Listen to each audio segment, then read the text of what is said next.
The way just do, he just smooth, bringing much news with the facts when he crush fools. I'm rough school, I bust moves like crush groove. Pass me the mic and I'll turn it into lunch food. Just cool, but talk slick and he'll punch dudes. Cowards get the message and they hush like chubs do. You can bring your whole bus crew plus two. T-Dub-T is astronomical, you comical. You a fool if you think we'll ever honor you. Them other channels ain't shit, no abdominal. This the face of new media, fuck a Donahue. You see my giant crew, we shine like a diamond do. If any trolls disrespect, yo, we finding you. We all surrounding you, it ain't no reminding you. He already done surpassed what you trying to do. So quit the fake smoke, you suckers better take notes. When you step into the chat, you better wipe your feet. Hit the like and keep your comment short and sweet. My homie just not a joke, you don't want to war. Plus a deep boxing IQ, you don't want to spar. He broadcasted from Jersey, so we straight. Put you deep in the dirt, that's why they call this the Garden State. You seem tough but not a threat like a garden snake. We not scared of you, we chopping off a head or two. Mark your calendar, remember what we said to you. It's no option, it's just do boxing. Mark your calendar, remember what I'm telling you. It's no option, it's just do boxing. Word 'em up. T-Dub-T, we in the spot. LDBC strong.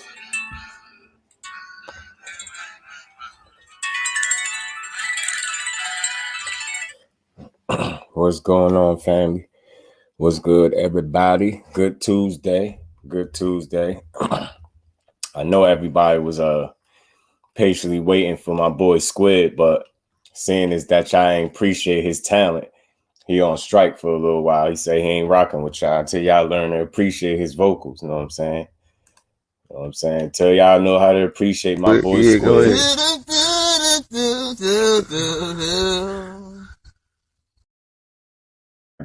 He told me to tell y'all that's all y'all get. Y'all don't deserve the vocals today, man. But what's up with the fan, man? Salute to everybody. Zoom, what's good with it, my bro? Appreciate you for pulling up.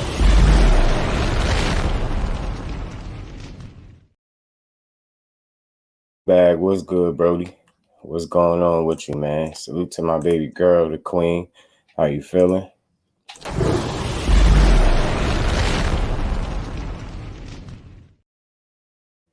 What's good with it, man? What's good, everybody? Salute to the family, man. How y'all feeling? DP Rocker, what's good, Brody? T, the motivation, what's good, bros? How y'all feeling, man? How y'all feeling?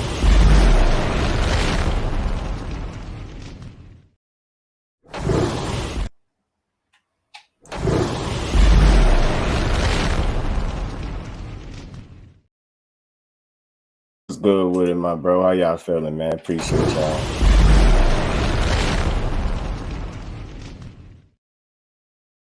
What's good with it, Zoom? Shout out loud. Salute to the queen. How you feeling? Johnny Q, my bro. Ant, what's good with it, Ant? Josh, my bro, what's good, fam? How you feeling?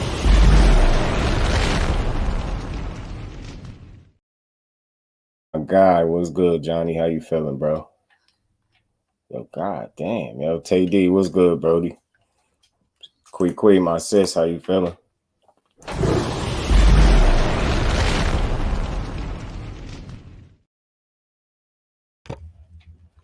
TD, what's good? He said, don't at me and drop in at Mr. PSA. Crush the legend, my bro. What's good with it?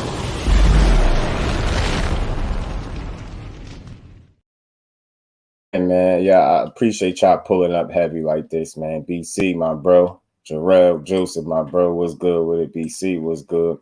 How y'all bros feeling, man?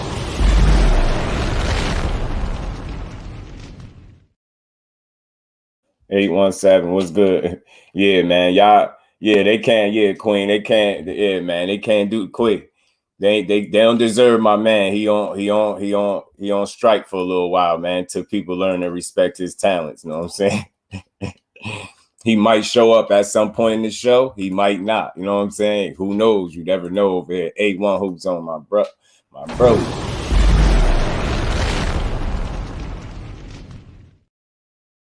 Man, how y'all feeling? Yeah, man, you got Ant, check that website out, Brody. Check the website out for sure. Man, what's good with y'all, man? How y'all feeling, first of all? Hopefully everybody feeling good on this good Tuesday. I'm feeling closer to myself, so we gonna cook for a little bit. You know, I seen some stuff that caught my attention. Now I don't know if y'all caught it too, but we gonna talk about it, man. Salute to the entire family. Y'all punched the like button one time as y'all come in. Ghost, what's good with it? Yo, yeah, yo, we gonna talk about everything. He said, hide the mic from. See, that's it. See, that's the reason he ain't show up now. 817, y'all here hating on my man like that. That's crazy. Hating on my man Squid like that is crazy. But yo, family, let's talk about it. So, I don't know if y'all seen what I've been seeing, but you know, anything I see, we hold fighters accountable, and that's what we all about over here, right? Self-accountability. If you could talk it, we could demand you stand on business, right? Right. So you got this Ryan Garcia character. He been real vocal lately, man. He been doing a lot of talking, man. Now, I don't know if this is cap yet. I'm not at that point yet, but we gonna call it out. He won't land that left hook at all. Salute to the fam in the building. Y'all punch the like button. We gonna talk about this, man.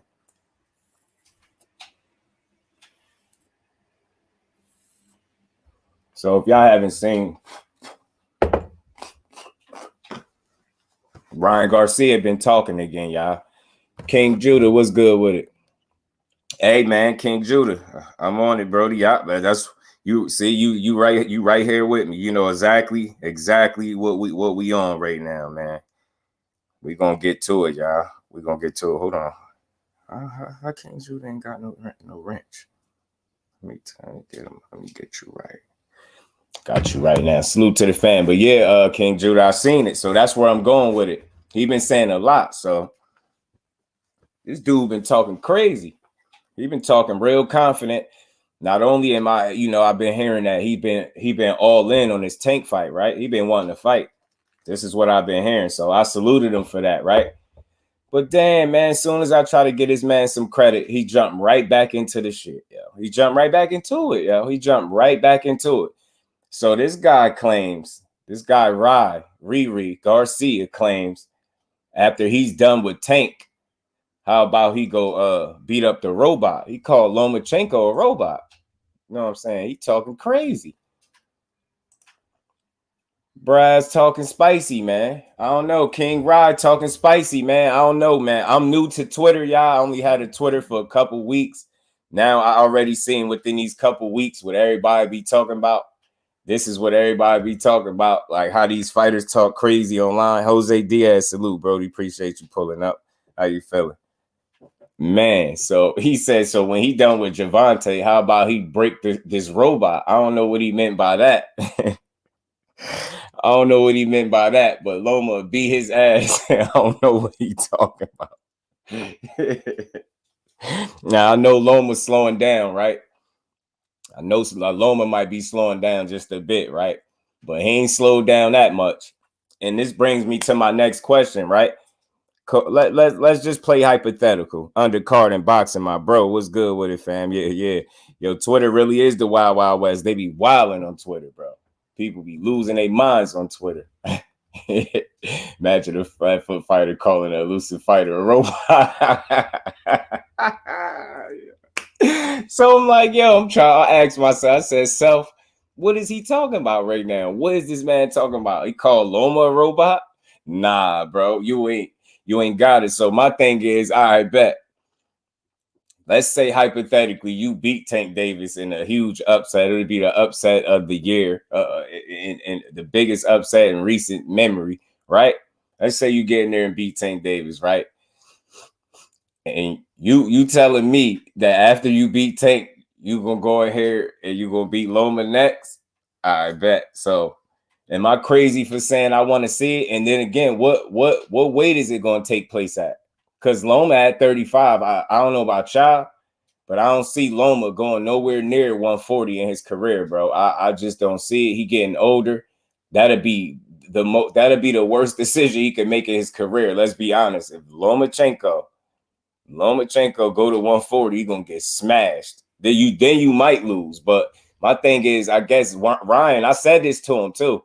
I said it to him. I said, I guess you're gonna go back down.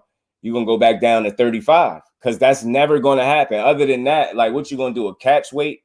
Loma is not going nowhere near 140, bro. You can cancel Christmas. That boy will get beat down at when somebody gonna hurt him at 140. One of them dogs up there smashing, bro. Oh man.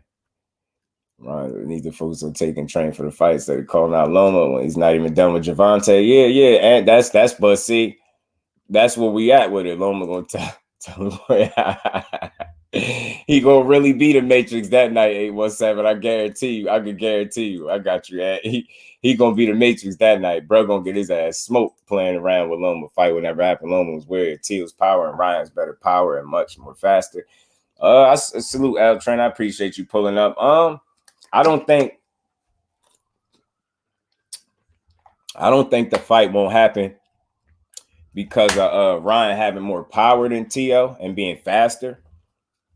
I think what would stop the fight happen is what weight is going to be fought at. I think that could be a potential roadblock right off the bat. Catch weight, I hear you, 136.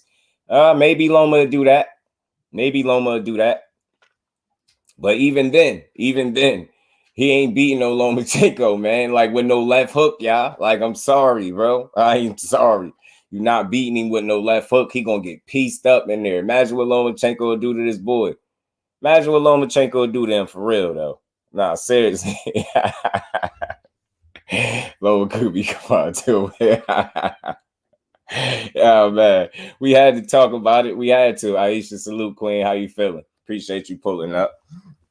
Hey man, this what we here to call him out on it though, because he gonna have to stand on this.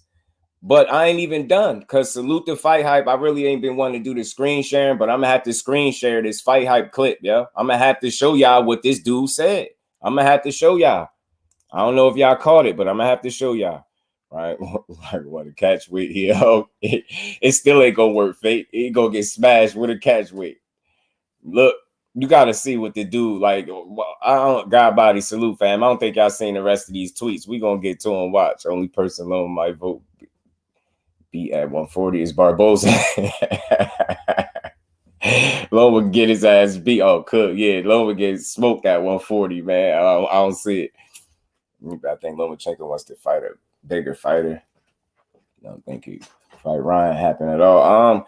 I don't know if it's the size, yo, because again, Loma feel like Ryan is food, man. Loma feel like Ryan is food, bro.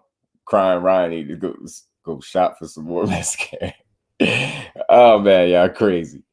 Y'all crazy. Ryan don't have the IQ Tio had in that Loma fight. Hey man, talk about it, Fate. That's real, bro. The IQ will cause him a real problem in that fight, yo. This is what y'all don't get. Experience matters, yo. Experience matters, and Loma got a ton more experience than this dude, yo. And he's just far more skilled than him too. Ryan lacks it. I'm telling you, facts. Fate. Tank gonna put dude into extended. Facts. Jeff, what's good with it, Jeff? Appreciate you pulling up. I'll be facetious. No, I got you, Queen. I got you. I could be like Loma fighting in the amateurs. I'm telling you, bro, we gonna piece his ass up. Cuz, what's good with Tito Jack? And we gonna get Loma at the tank, put his ass in the dirt. Yo, but he ain't stop at Loma, y'all. Y'all, he didn't just stop there. The buck did not stop with Lomachenko. I'm about to show y'all. I'm about to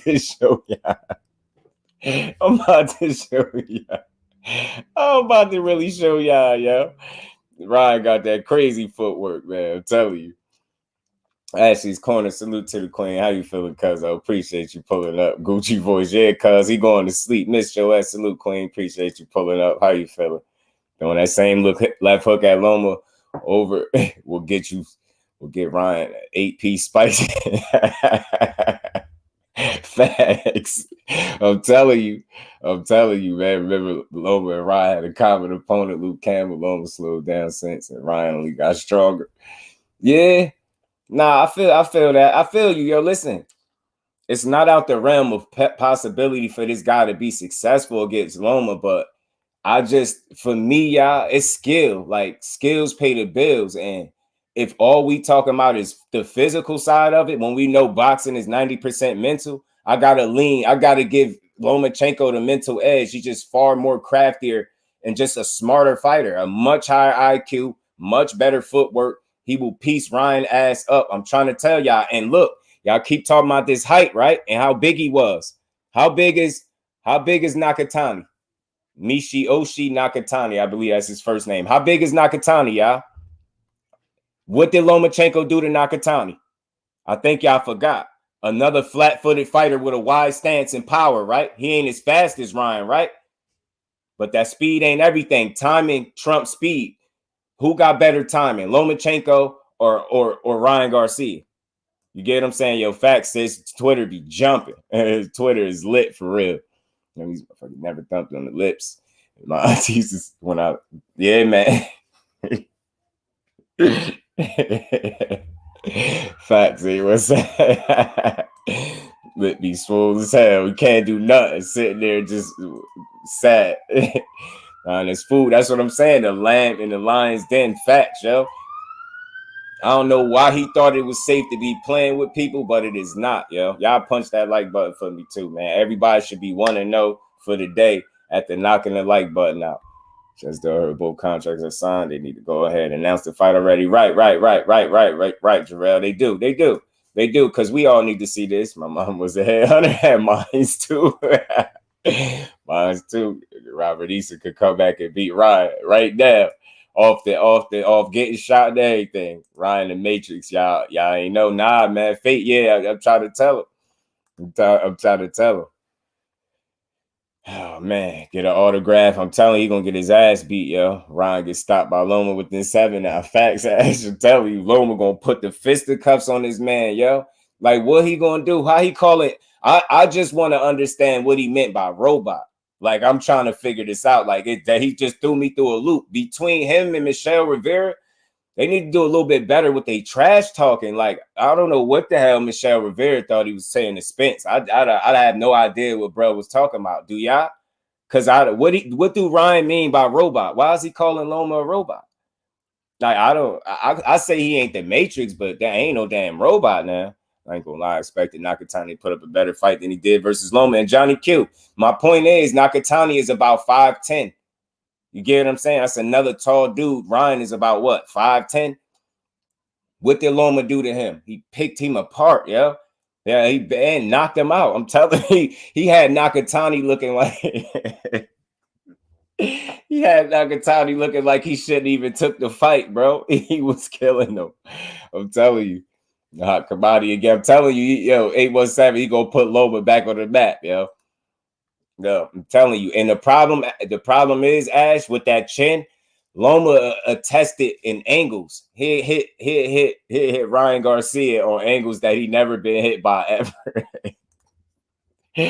Oh my God, yo, I can't believe this dude. Yeah, I swear I love boxing. This is why I love boxing, yo. You can't make this stuff up.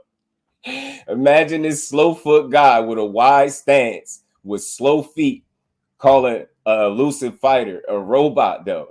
Like bro just said, like imagine it though.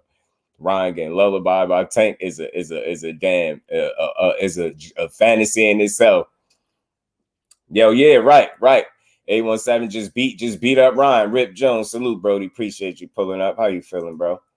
Ryan is chubby. You get to tell by the way you look. I'm telling you, man, Ryan ain't got it, man. Ryan ain't got it, y'all. Nah, he ain't want no smoke with no Loma. But nah, we gonna get to it. Y'all punch that like button one time, man. Let me scroll to the bottom. Loma stops Ryan at 5. Yeah. Yo, man, I just want y'all to remember something. Boom.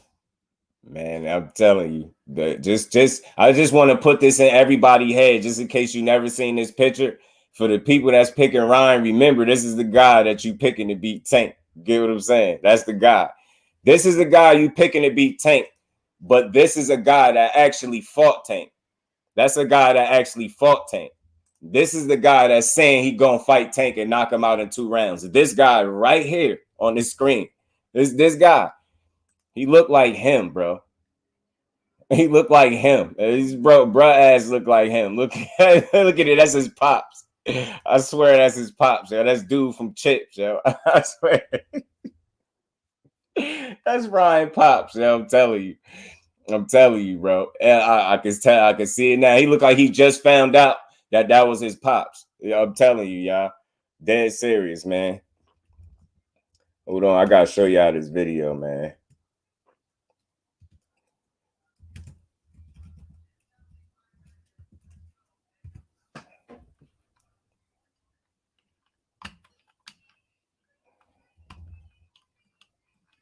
Hold on, y'all. I'm gonna go to something real quick.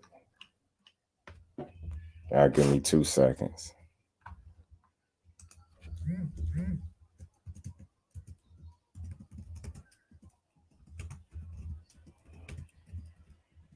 This guy is amazing, yo. Ryan Garcia is the guy for real, bro. Oh my God, this guy is amazing. Hold on, y'all give me a second.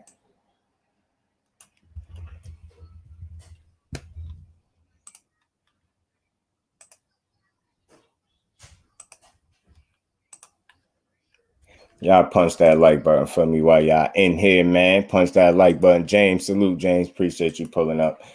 Ryan, destined to be a star or see stars.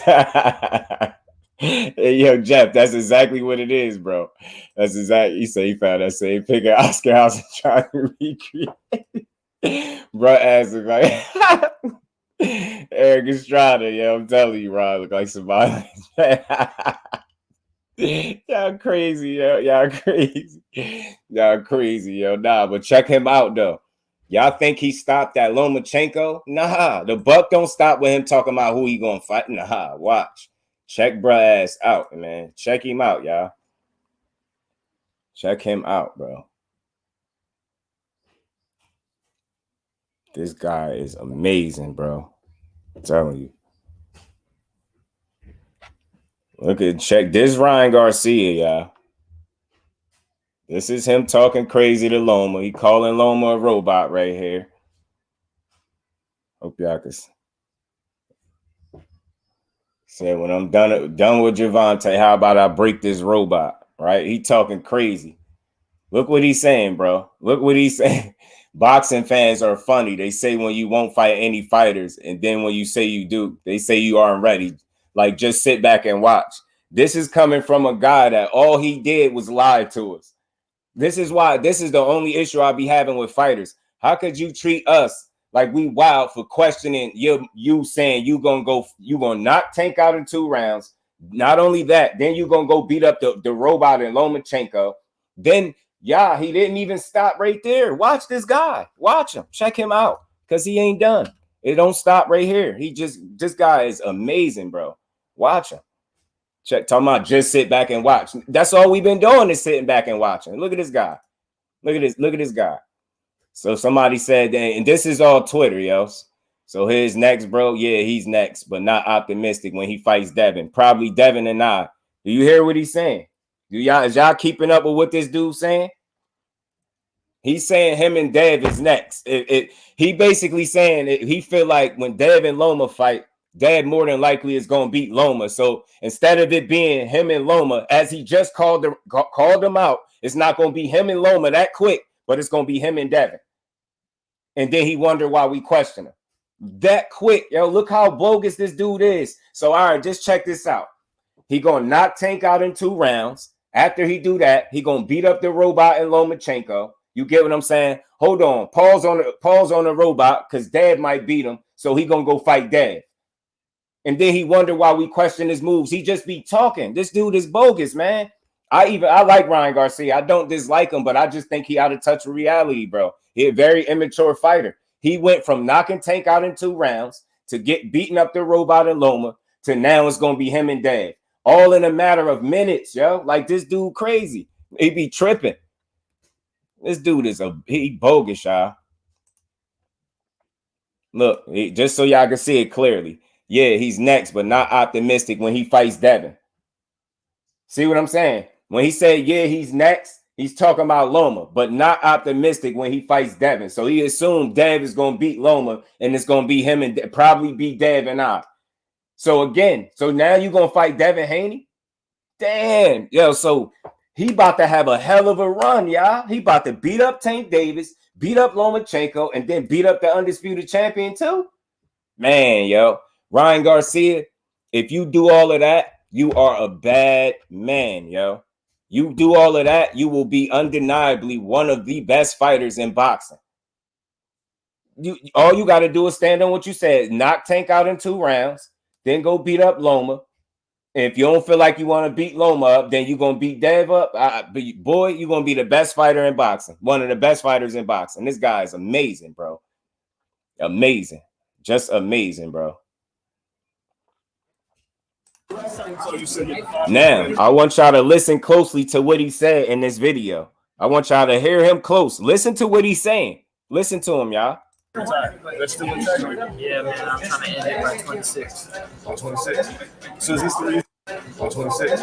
So is this the reason why you 26? On 26. You're planning to retire. That's still integrity. Yeah, man, I'm trying to end it by 26. On 26. He's trying to end it. Why you chase the big fight? This man, listen, y'all. I just want to put something in perspective. Y'all punch that like button too, man. Run the likes up for your bro. I just want to put something in perspective, y'all. Not only is he about to knock Tank out in 2 rounds, Jerry Tasker, salute, fan. Appreciate you pulling up. How you feeling? He said not only is he going to knock Tank out in 2 rounds, he's going to beat up the robot in Lomachenko, but then he's not optimistic because he feel like Dev basically going to beat Loma, so it's going to be Dev he beat up. Then he goes on to say in this clip that he's going to retire at 26. This man said he's going to retire at 26 years old. He about 23 right now, y'all. What is he talking about? This dude, I guess he's serious, yo. I'm going to run this back a little bit, yo. Listen to this guy. You're planning to retire. That's still integrity. Yeah, man, I'm trying to end it by 26. On 26. So is this the reason why you chase the big fights now? There's no small fights. You just want the big things out there. Yeah, because at the end of the day, you know, I'm not going to wait around, sit around for people to get old or, you know, for fights to pass by. You know, I'm trying to get them right now. Like I said, titles mean a little less to me now. You know, now there's so many titles just being given away. Kind of lost my fire to get one. So I'm pretty much more like, all right, let's get the big names in there right now. Let's fight Lomachenko. Let's fight Gervonta Davis. Let's fight Devin Haney. Let's get those fights on right now and see who wins. And if they're great fights, I'll do a rematch. I'll do a trilogy. You know, so that's what I'm looking forward to. That's my legacy. You know, everybody. Do y'all hear this? Do y'all hear this jabroni? Do y'all hear him, y'all? I don't know what the hell this guy be talking about, but I love it. It's great entertainment. This man is about to retire at 26 years old. Not only that, now mind you, he's 23 right now. He's 23 right now, and they ain't even announced the Tank fight. Don't you think he's gonna be a little older than 26 if he gonna fight all these dudes based on the way he be moving? 26 is a stretch, Ryan. You gonna beat all these dudes in a 3 year, in less than 3 years or so? You gonna beat all of these dudes in 3 years? You want us to really believe that? And when we as fans, we question that, we crazy? Are we hating?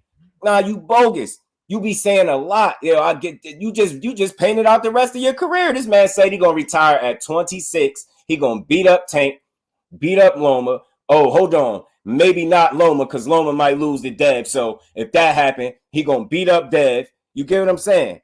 Man, this guy is he bogus. It's funny though. I love it. Ryan Garcia, man, keep talking, young man. Keep talking. Everybody has their own way. Everybody has their own thing. I feel like the multiple weight divisions have already been conquered. Manny Pacquiao did it. Oscar did it.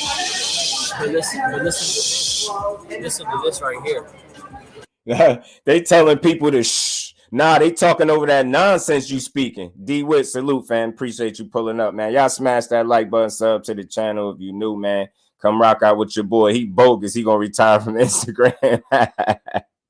I think he got a lifetime contract. Dungeon Talk with Doom. Salute, Brody. Appreciate you pulling up. Yeah, he wants to build his legacy off a trilogy with Tank. Yeah, okay.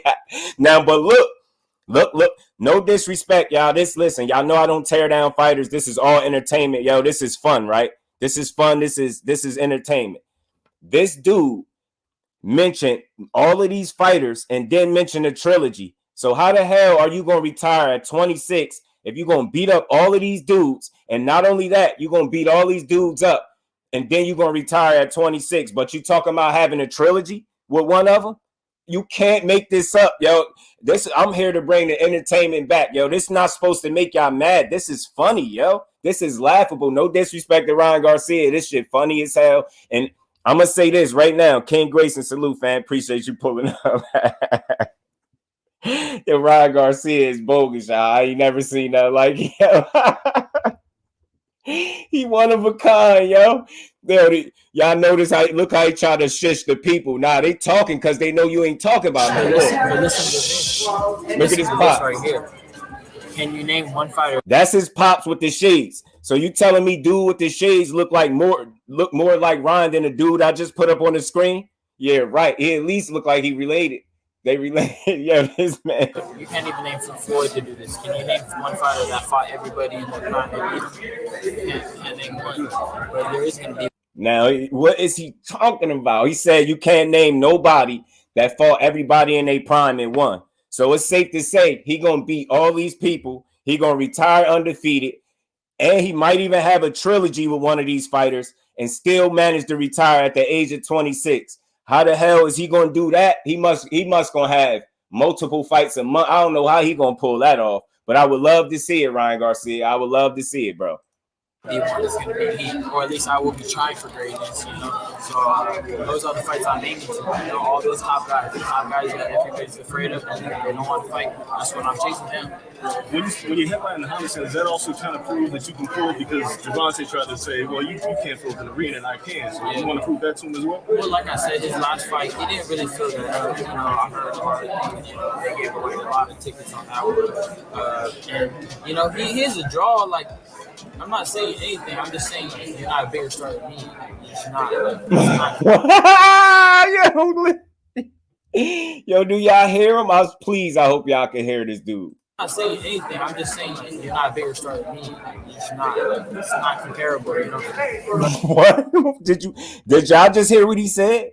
BVO, salute, Brody. Appreciate you pulling up. He said Tank ain't a bigger star than him. It's not even comparable. What? He said, I'm not saying anything, and then proceeded to go on and say how Tank not a bigger star than him. Where do he watch boxing at, bro? He talking about he heard Tank gave away a lot of tickets on his last fight. Yo, what? This man out here breaking records at the gate, and you talking about giving away tickets? Is you serious? No, man. Yo, Ryan Garcia, this is funny, y'all. This is funny. Big Dog Willie, salute, Brody. Appreciate you pulling up. Dan Ryan is on his way to be in the Hall of Fame. Right. Salute to the Brody BVO, man. And dude's fan base is the Lollipop Gang. Yo, I'm telling you, bro, the teenager bopper chicks in middle school from IG. Bro, this guy is to BVO is a funny guy. That's my guy. He funny, though. Listen to him. What else he got? He's like I said, he's a talented fighter though. He's explosive. He's gonna make this fight huge as well. Like we fight each other, it's both of us are making this fight huge. You know, like you got Javante Davis. You can call him the villain or whatever you want. You can call me the good guy. But at the end of the day, we're fighters. So, you know. Why do Tank got to be the villain and you the good guy? Why I got to be like that?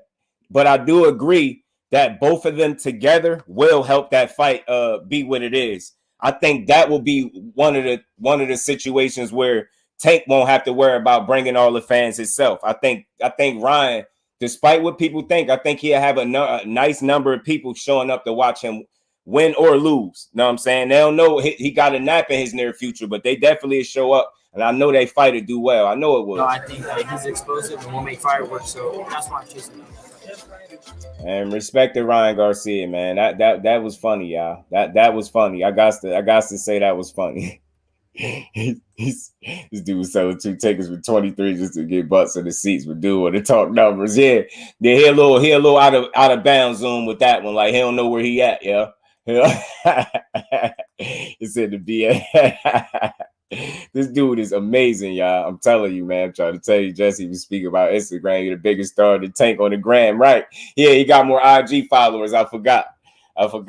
But he don't realize that the IG followers don't necessarily translate to asses and seats.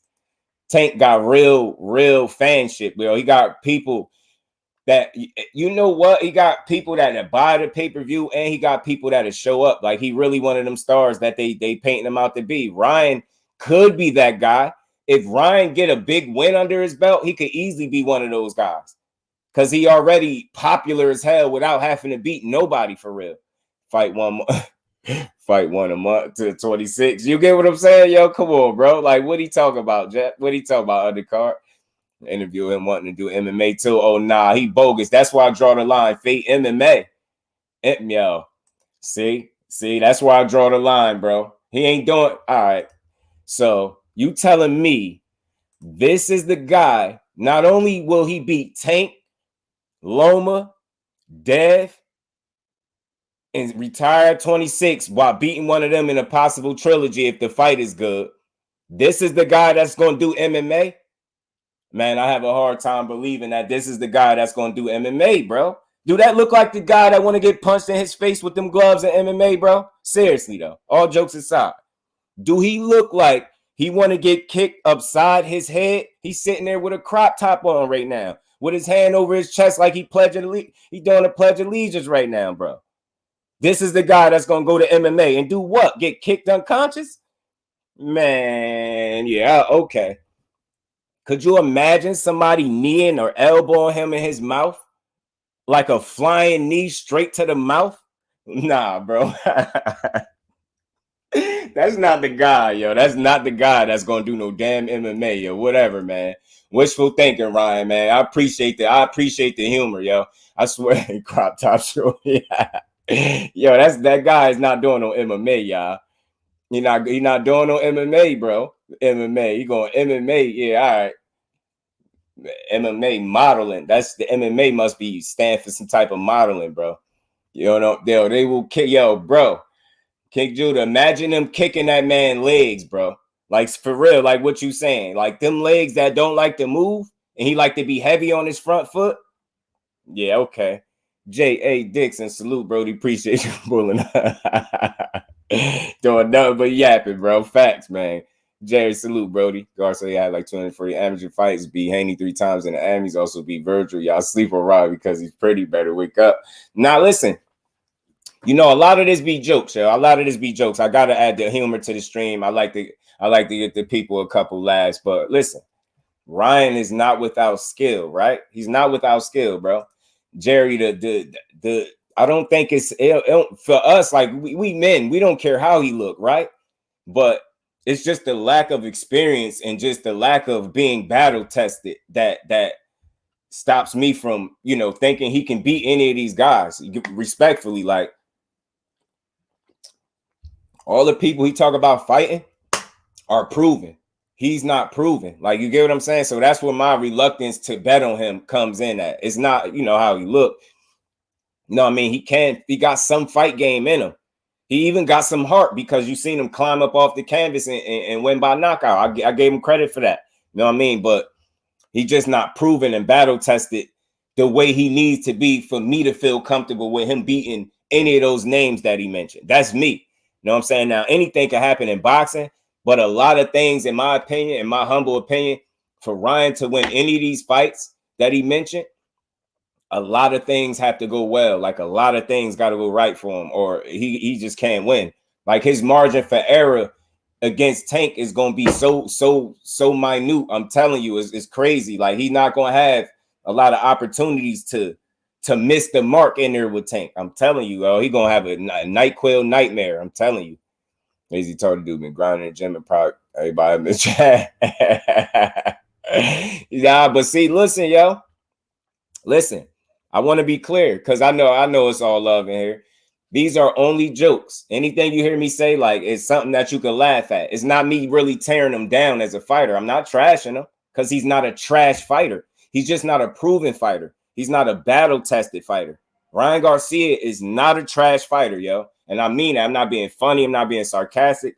He's not trash at all. I think he got slow, heavy feet. He be stuck in the mud with his feet.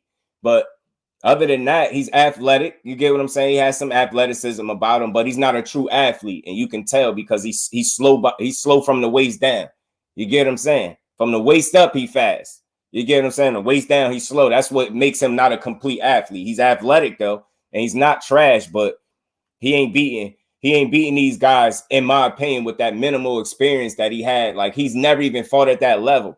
You get what I'm saying? And to go from a overweight Javier Fortuna to Tank Davis, that's in the prime of his life right now, and that's surging, that's continuing to just get better and knock people out. I just don't think it's the right time for him. I think he's gonna get slept. I do. Based on what we saw in the amateurs, is a different story. Yeah, he did his thing in the amateurs, yo. But we all know that amateurs is a different system, man. Really delicate in the photo, man. Yo, I'm telling you, King Grayson, he about to, Ryan gonna meet his untimely demise. IG is free to follow.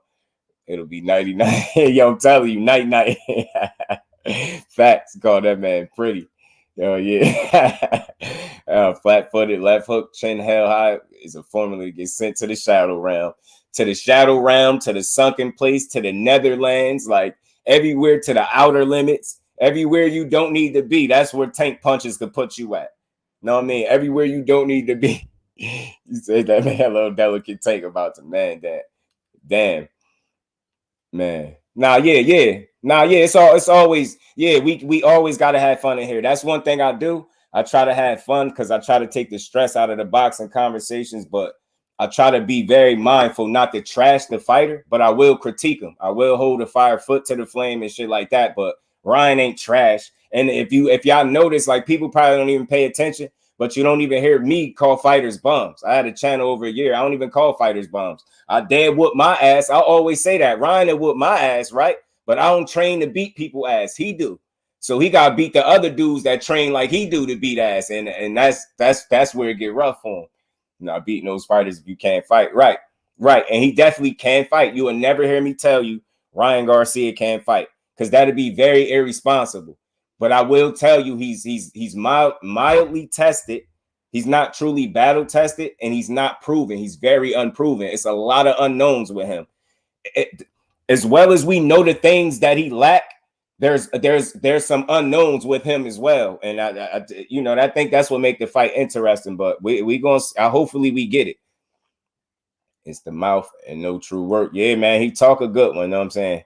I'm calling him his BS. Nobody say he can't fight, but we haven't seen him back in his big talk. Yeah, man, that's all we saying. And again, I want to be clear, yo. Over here, Just Do really support boxing, so you're not gonna hear me tear him down. I'm gonna make some jokes, make it funny, but I ain't gonna tear him down as a fighter. He's not a trash fighter, but he do say a lot of things that he got to stand on. Like at this point, he said a mouthful. That interview, that little clip was a couple minutes, bro. He said a lot. So it's like, all we asking for is him to stand on it. And his first order of business is just getting in there with Tank Davis, yo. You know what I'm saying? And getting that business squared away. You know what I mean? Amateurs don't always score fights correctly. Always remember, even Floyd was given the loss, and the Ami's right. And you seen, and to add to that, we seen what they did to Clarissa Shields with Savannah Marshall. That damn sure wasn't no loss. You get what I'm saying? A bigger name, he may be scared, but the risk is worth it. Flip side, if he's still scared of the moment to even try it, right. And I think he understands that. I think he understands a fight with Tank. It's a lot of upside if he can pull it off, but losing to Tank is not the worst thing in the world, as we seen with Pitbull Cruz, right? Even Rolly Romero. You get what I'm saying? So Ryan, essentially, if you think about it, y'all, is kind of playing with house money. A lot of people expecting him to get knocked out. If he get knocked out, is all right. You got knocked out the Tank. You get what I'm saying? Yeah, facts, Zoom. Facts. If you got knocked out, it's by Tank. If you win, you knocked out. You beat Tank. You beat one of the best fighters in boxing. You become an instant star. D Free, my bro. Salute to you, Brody. Sports matchups. What's good with it, D Free? How you feeling, Brody?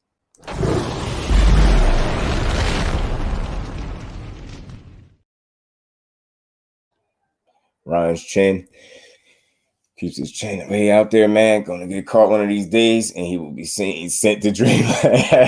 Swaggerton, salute, fam. Appreciate you pulling up, man. Y'all smash that like button for your bro. Sub to the channel if you new. Come join the family. He's not about to have no trilogy with Tank and retire 26. That's what I'm saying. You get what I'm saying, Queen? And that's all we be saying. Like, again, I do it without being an angry content creator. I add some humor to what he's saying so it don't come off as I'm really sitting up here trashing Ryan Garcia. I'm not doing that. Even with him being flat-footed, he is dangerous from the waist up. He is fast, particularly early and strong. And he got a decent pop. He got some good pop. He got good body shots when he landed. You know what I'm saying? Ryan do some things well, but I watched some film on him. And they broke down some things. He do a lot of stuff wrong that Tank will be able to take advantage of because he has the IQ to do so. And if it becomes a battle of wits, like this is the problem, y'all. This is the problem. Ryan is banking on nothing but physicality. How do we know this? All he is talking about is knocking Tank out in 2 rounds, his speed, his power, his speed. That's it. He's just talking about the physical. When all these fighters will tell you boxing is 90% mental, I keep saying this. So he's excluding the mental side of it and just only focusing on the physical aspect when you in there with another physical specimen. His name ain't Tank for no reason. He is a tank. So it's like you're just discounting the IQ, the mental side of things, and you saying, nah, my speed, my power, my speed. It's going to be too much for him. My left hook. You ain't saying nothing. No, my slow feet, my limited IQ. I'm not battle tested. I ain't never fought in this moment, this bigger stage, never. You're not saying none of the stuff that really matter to me. You get what I'm saying? If this fight becomes a battle of wits and not just we all know Tank is going to force it to be that way. It's going to be a battle of wits, and who's going to be the smarter fighter? Who's going to make the mistakes first, and who's going to make more of the mistakes? I've seen Ryan make tons of mistakes that a fighter like Tank Davis could take advantage of. And miss me with this, how tall he is. We all seen what Tank was able to do to Mario Barrios once he got that range down pat. He started clipping his dude. And his defense was great in certain spots in that fight. So you got people just act like it's a foregone conclusion, like Tank Davis can't prepare for a left hook, like because he's fast. Like, come on, bro. That dude, he fast, but I don't think, man, he is fast, though. Nah, bro, he is fast. I can't even lie, bro. It is fast as hell, though. Ryan Garcia is fast, though, bro. He is pretty damn fast, man. I ain't gonna lie. But that's just not gonna be enough because, like I said, timing trumps speed, and Tank has got great timing and one of the most accurate punches in boxing. So, as well as he is devastating, he's very accurate with it, and he make his punches count. So he don't waste a lot of punches. Ryan gonna be wasting punches. His problem is I think he's gonna be throwing shit, hoping it land. Tank is gonna be throwing shit, working to make it land, knowing it's gonna land. It's just a difference, bro. It's a difference. Salute to my Brody D1. What's good with you, D1? Appreciate you pulling up. How you feeling?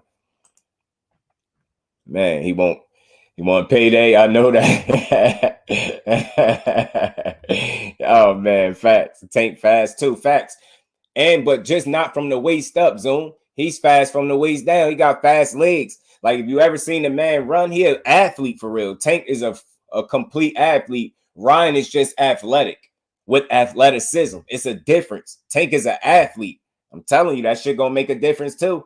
I'm telling you, he got the ability to really make him walk right into a trap the same way he did Rolly. I'm telling you, I swear I could see it. I could really see it. The rhythm of boxing is the sweet science. And he don't speak enough about that undercard. He just don't, bro. He focused far too heavily on the physical aspects of the game. But these fighters, the first thing come out their mouth, 90% boxing, 90% mental. You know what I'm saying? It's all the time. Most boxers gonna get it. Tank ain't said nothing either on how you gonna bait, trap, and counter Ryan. Yeah, nah, he not gonna say nothing because he ain't gonna get nothing away anyway. That Fortuna knockout was fast. Yeah, man, he did him bad. I ain't gonna lie, yo, Jay, that man fast, yo. Ryan Garcia got some real speed, bro. Anybody seen Bill Haney or H Money? Nah, recently it's something new. JY, salute, Brody. Appreciate you pulling up. How you feeling, bro?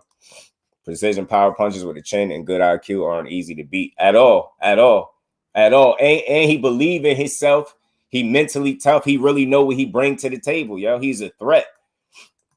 Telling you, man, listen, good luck to Ryan Garcia and his endeavors of conquering boxing and retiring at 26. Listen, y'all, I respect it at the end of the day, but it's funny. It's funny to me. You know what I'm saying? This stuff is funny. We got to be honest, y'all. Ryan's a pretty funny character, y'all. He's a pretty funny dude, man.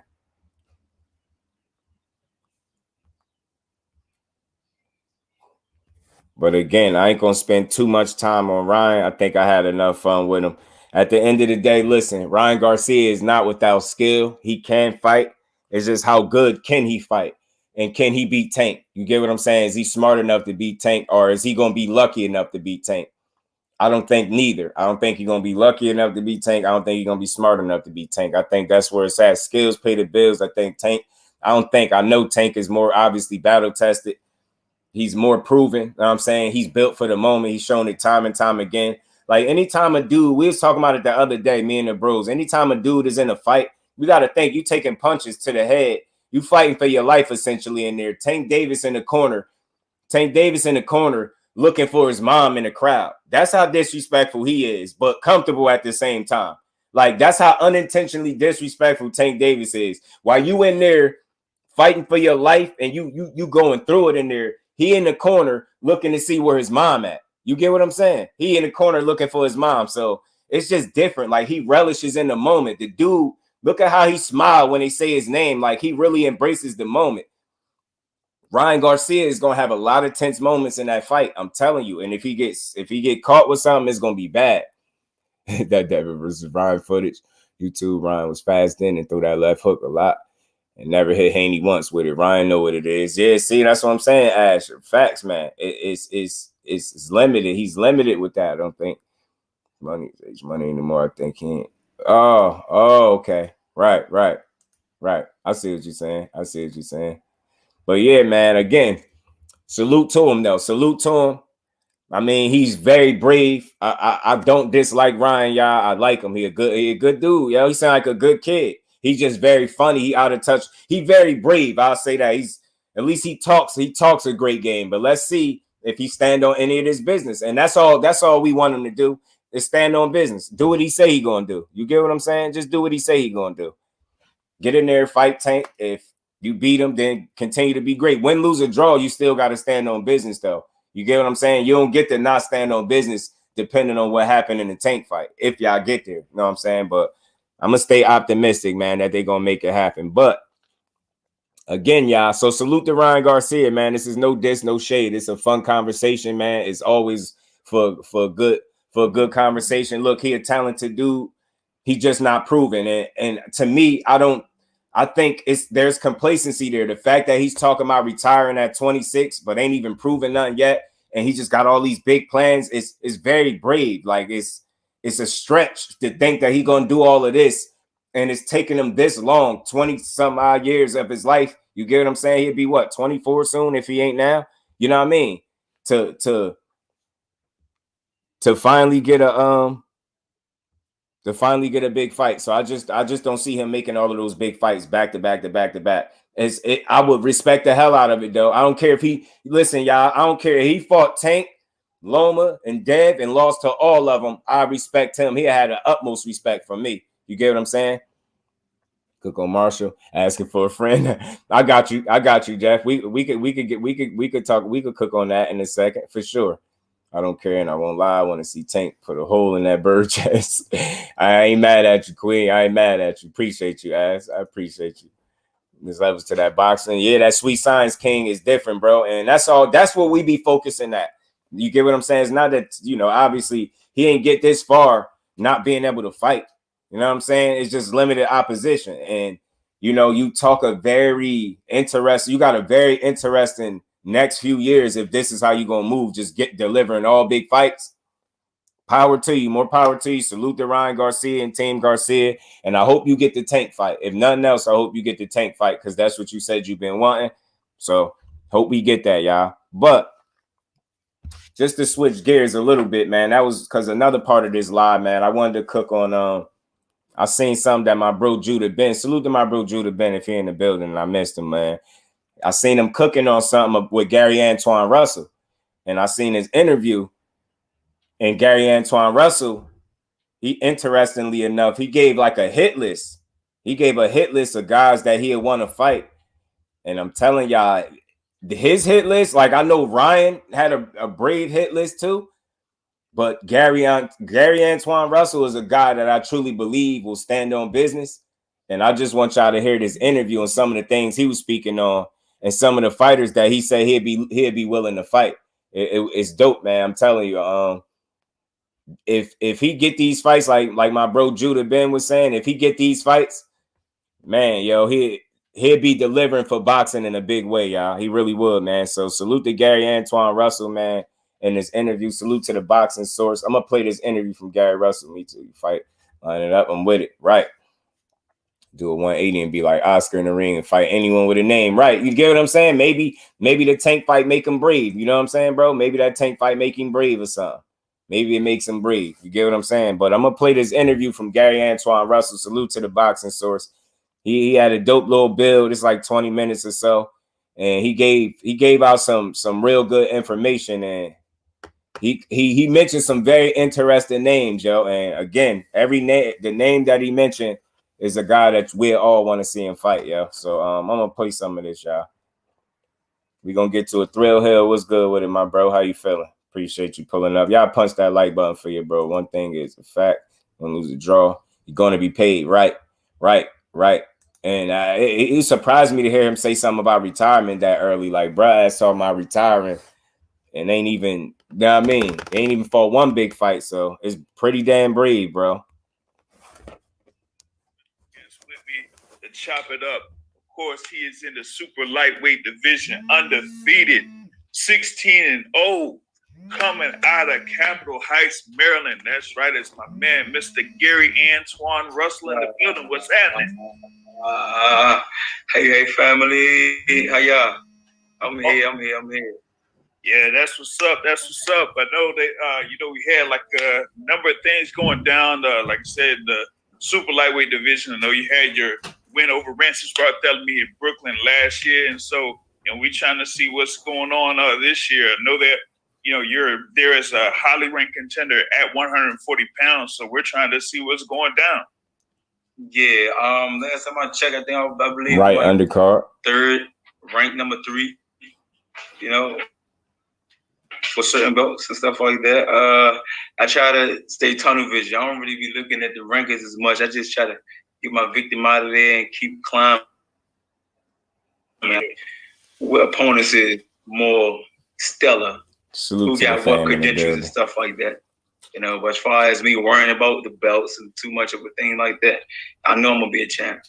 They can run, they can hide. I'm coming regardless. Yeah, no doubt. Like you said in the rankings, currently check here, like you're number 3 in the WBC, number 6 there in the WBA, and I think it's like number 10 in the IBF. But you're there as like one of the top rated overall 140 pounders out there. So we just looking to see you back in action here real soon after your win over Rancis Barthélemy last year. Now that's what I like to hear, because it seems like people is like on the edge of their seats to see me again. You know what I mean? Right. I get to show y'all some new stuff. That's what it's about, keeping the wheels returning. And I definitely been doing that in the gym every day on stop.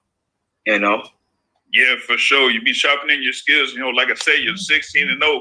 But you have a 100% knockout ratio. Every one of your fights ended by stoppage, and I think that's, one of the things that a lot of the boxing fans look forward to, because they know that, once you're in there in the ring, it's going to be some real action that's going to be happening.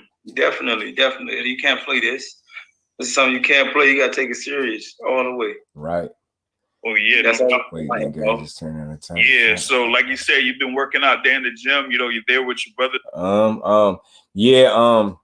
I know, Jay, I read on it, and it said that, I guess it was a decision by the team to pull him back and said he needed 1 or 2 more fights before he'd be ready for a title shot or something like that.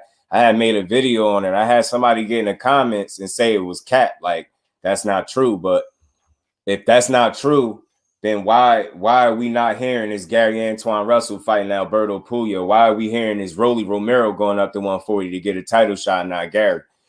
I think dude might have took the video as I was saying Gary ducked or something like that. It's not that he ducked, but they seen holes in that Rancis Barthélemy fight that made them want to, pull back a bit. So he had to do it. You get what I'm saying? I mean, let's see if he touch on it in here, though.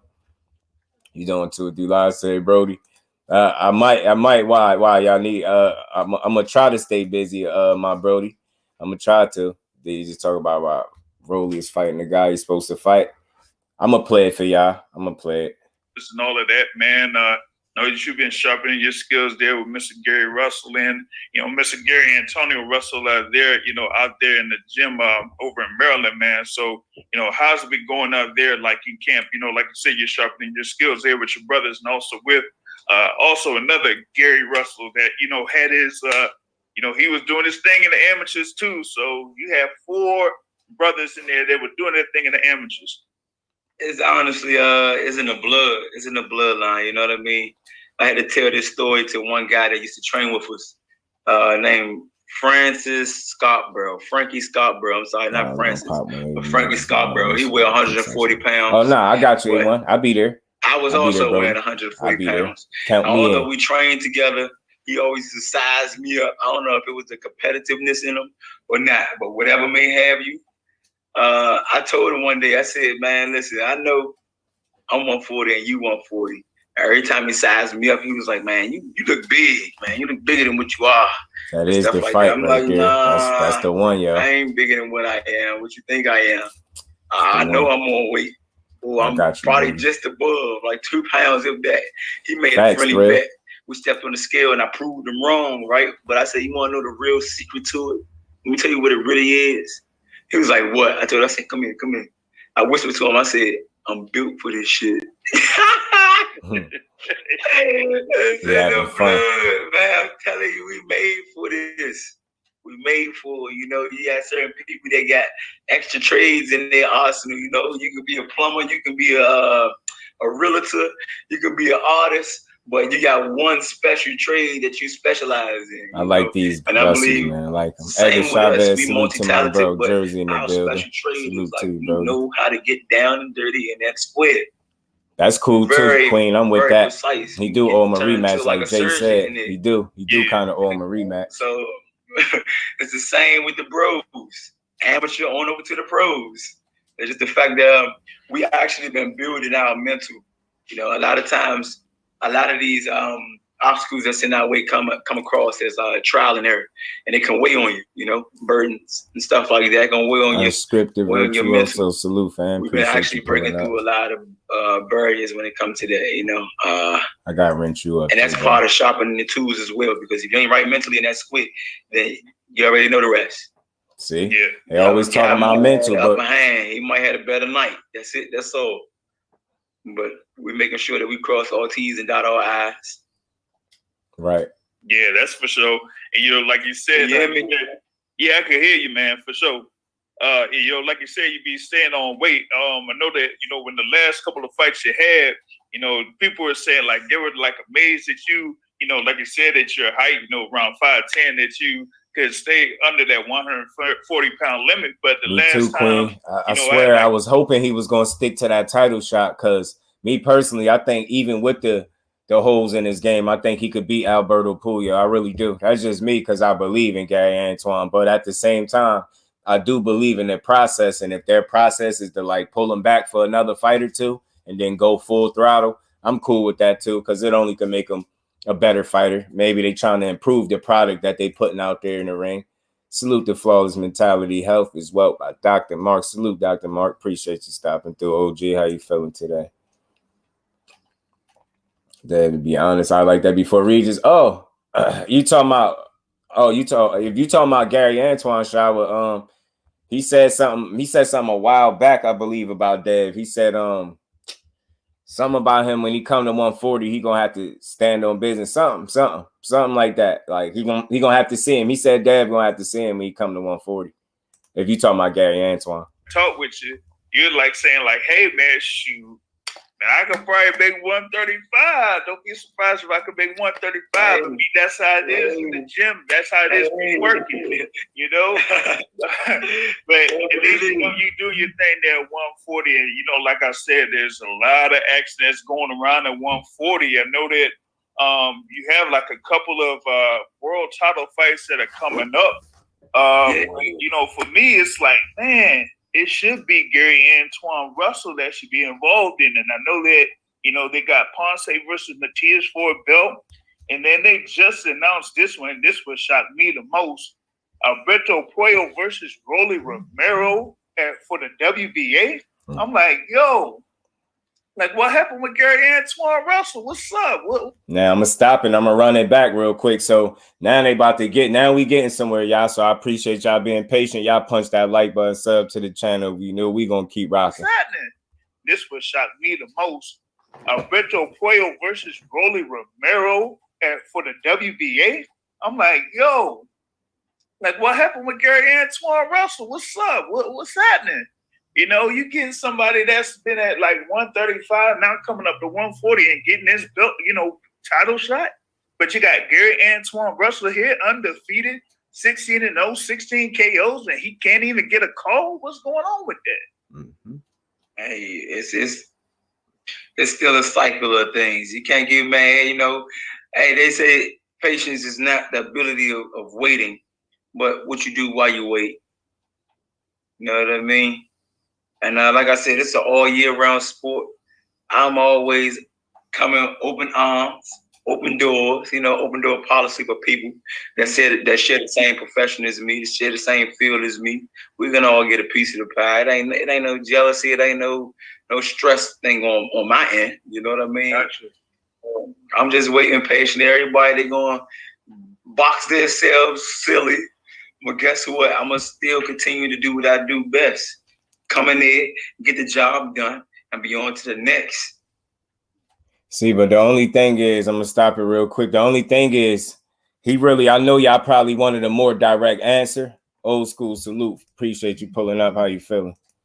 Y'all know y'all probably wanted a more direct answer, but like I said, from what I heard, you know what I mean, from what I read and from what I heard from a credible source and you know, that spoke to the family, like they were saying about pulling him back for a fight or two. So now I know he didn't reveal that information in this, but I don't know, you know, why he didn't, you know, go there with it. But he basically letting you know he ain't worried about not getting a title shot right now because he with fighting any and everybody. That's basically what he's saying. But you know what I mean? Yeah, Father Time waits for nobody. So it's like, and tomorrow's not promised, not in the sport of boxing, and opportunities, especially title shots, don't always come. So I would love to know, like, what's the real reasoning? Like, why was we getting that? Why was we hearing that it was Antoine Russell and Puyo? You know what I'm saying? And then it switched up to Rolly. And I know the reason I heard, but he didn't give us that reason. And I know people would have rather heard that from him than from me. But trust me, y'all know I don't do clickbait. I don't make up stuff. Like I not only did I read this, then I seen a credible source double down and speaking to the family, which said that, you know, he probably need 1 or 2 more fights before he get that title shot. Like I said, maybe it's not for him to reveal that in this interview, but nonetheless, I believe that's where we at. So at least he in a good space mentally, which is important. If they did choose to pull him back, it could only make him a better fighter moving forward. I don't look at it as a duck move and none of that. They particularly highlighted the Rances Bartholomew performance and said they seen some things in there that made them want to pull him back. So they seen what we seen. We seen some holes in that performance, and they seen it too. You know what I mean? He fought a little overly aggressive and a bit emotional, and Rances Bartholomew was taking advantage of his aggression, and he caught him with some stuff, shook him up a little bit a couple times, but he was able to get the job done. But that still was a questionable stoppage to a lot of people. So, you know what I mean? He got some stuff to sharpen up on, and a good thing with him, you know, he a gym rat. You know, these dudes stay in the gym, so he gonna go in there and get it done. He gonna go in there and try to get it done. Body Moore, what's good with it, fam? How you feeling? Appreciate you, man. How you feeling, man? Hope the fam as well, fam. Salute to you, Brody. Oh, yeah. So, yeah, that's what they, know what I mean? I heard that, too. I was disappointed. Right. So, you know, in a credible source, like, I know that dude don't do clickbait and don't lie. And he spoke to the family, and that's, you know what I mean? I was like, damn. I was disappointed, too, because I truly feel like even with them hoes, with the right training camp, he still could have beat this dude because I really believe in, you know, Gary Antoine. But at the same time, I also trust in their process and their ability to see the same things we seen, probably more. And they're going to go tighten up on some things, and they're going to get right back at it. They only could keep him out of a title shot for so long because I expect this dude to continue to get better and win. You know what I'm saying? I think he got one coming up. Son of God, what's good with it, fam? Appreciate you pulling up. How you feeling, Brody? Fortune favors the bold, but I can understand it. Right. And it's like, you know what I mean? Because you know why I respect it? If that's the true reason, right? And which I think it is, if that's the true reason because of them wanting to get them a little bit better, I think that it make a lot of sense. It's cool. Like, why wouldn't you want to do that? You get what I'm saying? Why wouldn't you want the product to be better the next time you put it out there to perform? And I think that's where they at with it. You get what I'm saying? I think it could only make them better moving forward. Go shore up some things, get a little bit more experience, get another fight or two, and get you right where you need to be and be there comfortably like you need to be to perform at the level you're going to need to take one of them titles from one of them dogs at 140 because you got some dogs there. And I believe Antoine is a dog. He's only going to get better. He's young. He's only going to get better. He under 20 fights. Dude only got 16 fights. He's only going to get better. He's going to keep training. And, you know what I mean? He make that weight comfortably. He's going to be there for a while. So I expect to see him in the title shot. Unfortunately, we ain't getting it as soon as we would have wanted it. But I respect it because I know there's a lot of teams and fighters that would have still threw their guy in the fire knowing they wasn't ready and just try to get the money. That's dope that they wasn't just thinking money or a bag or what you could get when you get a title. And you know what I mean? The fact that they not overly eager is a good sign. Like, you get what I'm saying? They understand where he at and how he need to get a little bit better. Oh, he has some people that's at the top. He gets a lot of opportunities now. We're seeing in his defeats. Yeah, man. It's that Tank stimulus package, Bodymore. It's the gift that keep on giving, bro.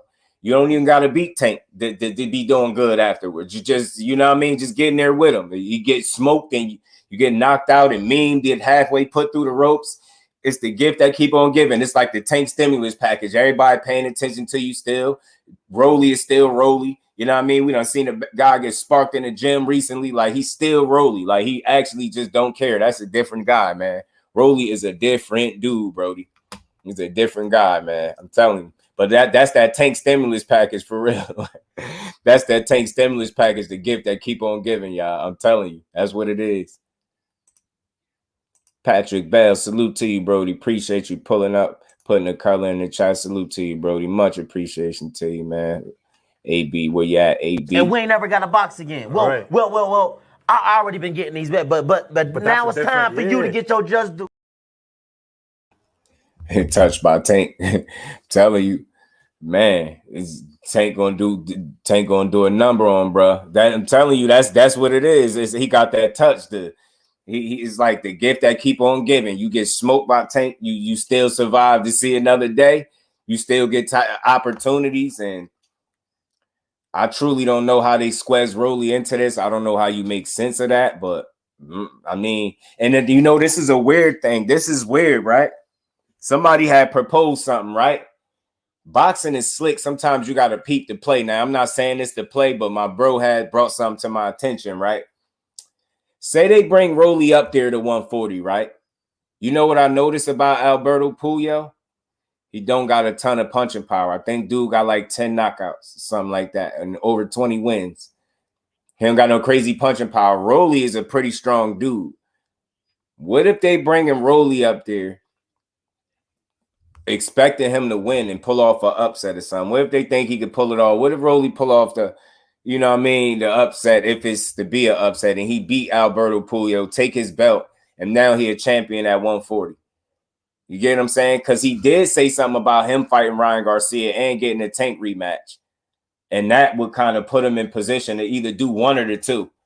Either be able to fight Ryan, if that ever happened, or Tank Davis rematch, if it's possible. Who knows? You know, with boxing, you just never know. There's no rush. His opportunity will come. Facts, Thrill. He gonna get it. He gonna get it. Considering Gary Jr.'s past bad dealings, the PBC, was it really wise to turn on the title fight, or am I looking too deep into it? I don't want to say you looking too deep into it. I just think it's a fair question. Like, I mean, like, do they really have a bad rap?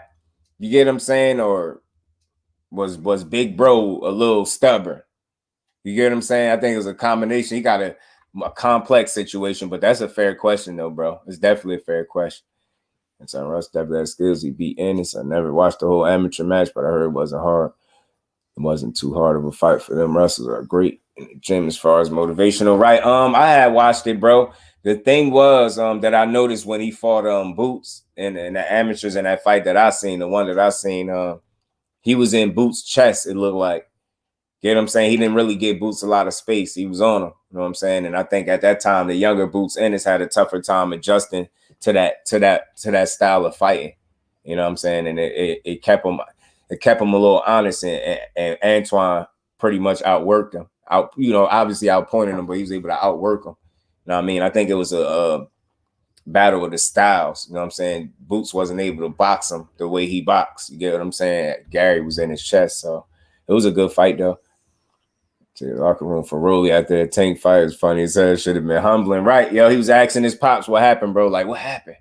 What happened?" Then we get Rolly versus Tio. I'm telling you, yo, he take over, man. It's crazy. I think they've been keeping Rolly chances because they believe he can upset. Nah, Queen, you feel me? I'm telling you, I think so too. They putting him in there. Alberto Puyo don't punch. He's not a puncher. He got like 10 knockouts, if I'm not mistaken. I should just pull his box rec up, but I believe I'm right. I think he got about 10 knockouts. I think bro has got about 10. But I think they think he can beat somebody. And I'm telling you, yo, and just when you look at it, just think about the title shot that they giving him. Would that probably be like, I'm not no disrespect to Alberto, but would he be, I don't want to call him weak. Yeah, he's 21-0 with 10 knockouts. Would he be the weakest link out of the champions? Is it fair to say that? Is it at least fair to say that? Mike Biggs boxing, my bro. Salute to my bro Patrick Bell, man. One more time in that super chat, man. Salute to my bro Mike Biggs boxing. What's good with you? I think Jackson Martinez beat Rolly. Yeah, he did. He definitely did. Harder than Rolly. If Rolly was to win, I dosed him fighting Gary Antoine. Man, yo, that'd be a fun fight to watch. That'd be fun, Ash, just to watch them scrap it out. Cause I think he'd show Rolly what that rough stuff about. He won't be able to outdog Gary Antoine, I don't think. You know what I'm saying? His first fight at 140, not knowing the weight and your body reactions. You don't know nothing about your body. Yeah, at 140, you might be done. Rolly loses 2-3 times in a row. Newfound hype will be done. I'll tell you this. I think the thing is with him, why I don't really consider, and this is just me, why I don't really think the weight is much of a factor, and why I think him being at 140 is more beneficial for him, because I heard the weight cut that he had for the tank fight, they say, yo, he do these drastic, crazy weight cuts, and I know that can't be healthy. You get what I'm saying? And then he rehydrate all that weight. They said that dude was like 165 on fight night. That's 3 pounds shy of a super middleweight. And you get what I'm saying? They're supposed to be fighting at lightweight. So I don't think they be realizing what Tank be up against. And again, that came straight from one of the coaches. They say he was about 165 pounds on fight night. Rolly was. You know Tank ain't rehydrate that much. Hell no. He was the much bigger man in there. Like weight-wise, that shit crazy. So I think him being at 140, he'll have to cut a lot less of that weight, and it's a chance he could be stronger body more. That's just me. You know what I mean? It's a possibility, but it could affect him in a way. But I just think being that he's so much naturally big and cut all that weight like that, I don't think it affect him. I'm telling you, Rolly Wynn sets up a few big talking fight. I'm telling you, man. I'm telling you. And it's learned from the Russell fight.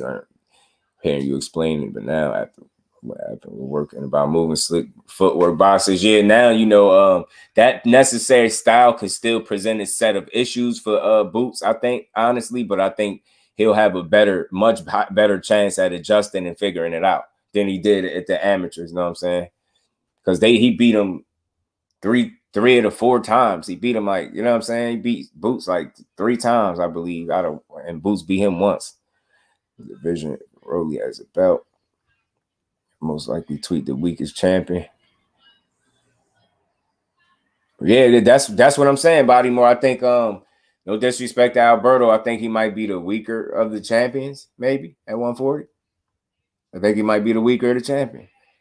You know what I mean? Josh Taylor had everything else, so at one point, but I think he might be one of the weaker links out of there. See what I'm saying? Ash 177. That's 2 pounds heavier than a light heavyweight. You know what I'm saying? Facts, Queen. Facts. Oh man. Yo, she ain't lying, man. Salute to the fam in the building, man. But yeah, my bad, y'all. Let me finish playing some of this, man. Y'all punch that like button for your bro, man, as we continue to cook, man. Rolly walk around damn near light heavyweight. Yeah, that's ridiculous, y'all. Let me finish playing some more. Job done. I'll be on to the next. It's just as simple as that. Word. Now, I know that there's like another well-known guy that has a world title in REGIS PROGRAIS. So, for example, if there was like a phone call salute, bro. that came up to you and your camp and like said, "Hey, we got REGIS PROGRAIS here." Hey. Salute to you, bro. Yeah, Bevo, I heard an interview earlier with him. He said he want undisputed. That's his goal. Salute to my bro Adolfo. How you feeling, bro? Salute to the family still in the building, man. Y'all punch the like button for you, bro. We gonna keep cooking. That's looking for an opponent, his first, world title defense. And, you're there, Antoine Russell. He's like, hey, what's up? Would you be ready to rock? Right now, let's say yesterday. All I need is about 4 more days of spawn. Give me a good 2 weeks and a half, if that. A spawn, that's it. It's a wrap. It's a done dilly. Oh, you hear that? I'm trying to tell you. Yeah, he's like, give me 2.5 weeks and I'm in there. 2.5 weeks, he'd be ready for Regis. Hey, I'm telling you, you can say forget the goggles. I can see. I'm good. That's what he said. Hey, yeah, that would be a definite great fight there with you and Regis, man. It's like they talking about everybody, like all these other opponents for Regis. They even talk about Ryan Garcia. I'm like, yo, you got Antoine Russell right there, man. Now, let me tell y'all how dope boxing is, right? It's always dope to know other dope people within this realm, like this content creator space. So salute to my bro Behind the Hands TV. Y'all go check him out if y'all haven't, man. That's a dope channel, dope content. My bro Mo City. He more recently was just in the gym talking to Regis and Regis people, a couple different fighters he was letting me know. But he had a previous sitting with Regis, and he sat down and he talked to Regis about a couple things. And he was telling me that he asked Regis, like, what do you think about a fight with you and Devin Haney? And he said he looked at him and he said, I don't think that boy would be able to keep me off him. You know what I'm saying? He don't think Dad would be able to keep him off him. That's what he said, right? So bro went on to ask him, all right, bet, cool. So what do you think about a fight with you and Antoine Russell? He asked Regis this straight to his face. He said, Regis looked at him and said, man, that's a tough kid, man. He was like, that's a tough kid. That'll be a good fight. That'll be a good fight. Like the energy, he said, not in a bad way, but you could tell he respect what Antoine bring to the table already. You could tell. So I think that's dope. Salute to my bro Mo City, Behind the Hands TV. He got a dope channel on YouTube doing his thing. He be doing a lot of dope interviews, a lot of dope builds with these fighters, man. And he just be passing information along that make for good content, man. So salute to Regis. And he was just in the gym again more recently with them and having conversations with him in builds. He said he wished he would have had his camera to record when they was building, but he said Regis a good dude. Better know it, man. Regis is the guy, man. So look, y'all. I've been an advocate of Regis for some years, way before I had this channel. So, one of my goals over here is to try to bridge that gap between a fighter and a content creator. Let the fighters know that there's people out here that really do responsible content, right? So I did reach out to Regis, y'all. I reached out to Regis. I asked him would he be willing to come up and do an interview. He said, yeah. He gave me his contact information to his people to set it up. I just haven't done it yet because I had got sick. So I'm looking forward to hitting up his people's Benji, his assistant. He gave me the number directly, told me to hit him, and he said, yeah, he's with it. So I'm gonna try to set it up through him. And if I could get Regis up here for you, your boy gonna do it. So I've been kind of quietly doing a couple things on the low. Like I got the contact information from Regis. I'm waiting for a response from Speedy Rashidi. He willing to come up here too. He said it already. My cousin know him personally, so I'm waiting to hear back from him. And I'm waiting to see Jahan Ingram, the one that knocked Rolly out in sparring. he also said he'd be willing to come up here after he get this exhibition out the way. So I hope he stay true to that, because he DM'd me something long. Salute to Jahan Ingram, the young king. Watch the stream, yo. Ash, I don't know if you still in here. I like Jahan Ingram, man. I like him. I knew I liked him for a reason. And remember I said, y'all, Jahan Ingram said Tank can't box. He DM'd me, man. He DM'd me on IG, and he kind of clarified it. He didn't backtrack or like cop out or nothing. To me, he just gave more like validity. He added, you know what I mean, more depth to what he was saying. He said he didn't mean Tank can't box, like he can't fight.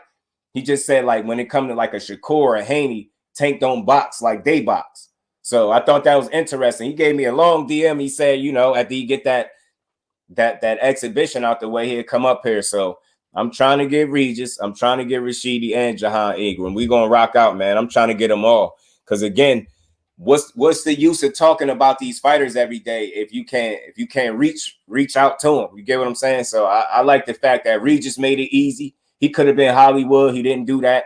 I respect him for that. So I want to make sure I got some good questions for him if I get him up here. But I'm just letting y'all know I'll be behind the scenes getting in touch with these fighters.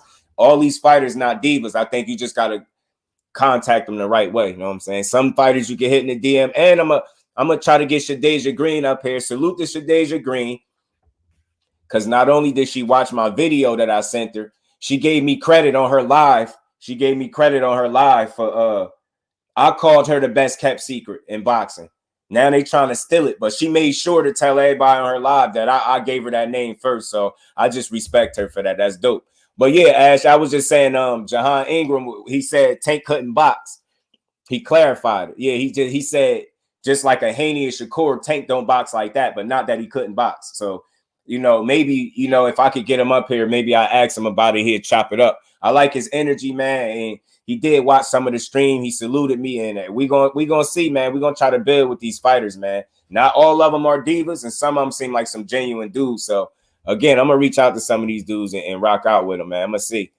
Yeah, that's the one that dropped Rolly. Yeah, he watched some of the stream. He heard me when I said, yeah, he said Tank couldn't box, but I still said I like. That's why I say you never know who listening. And I'm glad I didn't diss him though. I ain't diss him. I still like him as a young fighter. And leave Regis alone.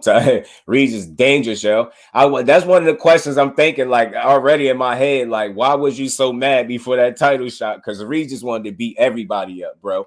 Regis wanted to beat the whole 140 up, bro. People can say what they want, but Regis be wanting to beat up the whole 140, bro. I'm trying to tell you, man. Know what I'm saying? They're very biased against, especially be undisputed. Much respect, though. People definitely don't respect that. Very biased against. Yeah. Again, see, with me, Body Moore, the thing is, you know what happens a lot in boxing? People be picking sides in boxing instead of picking a fighter, right?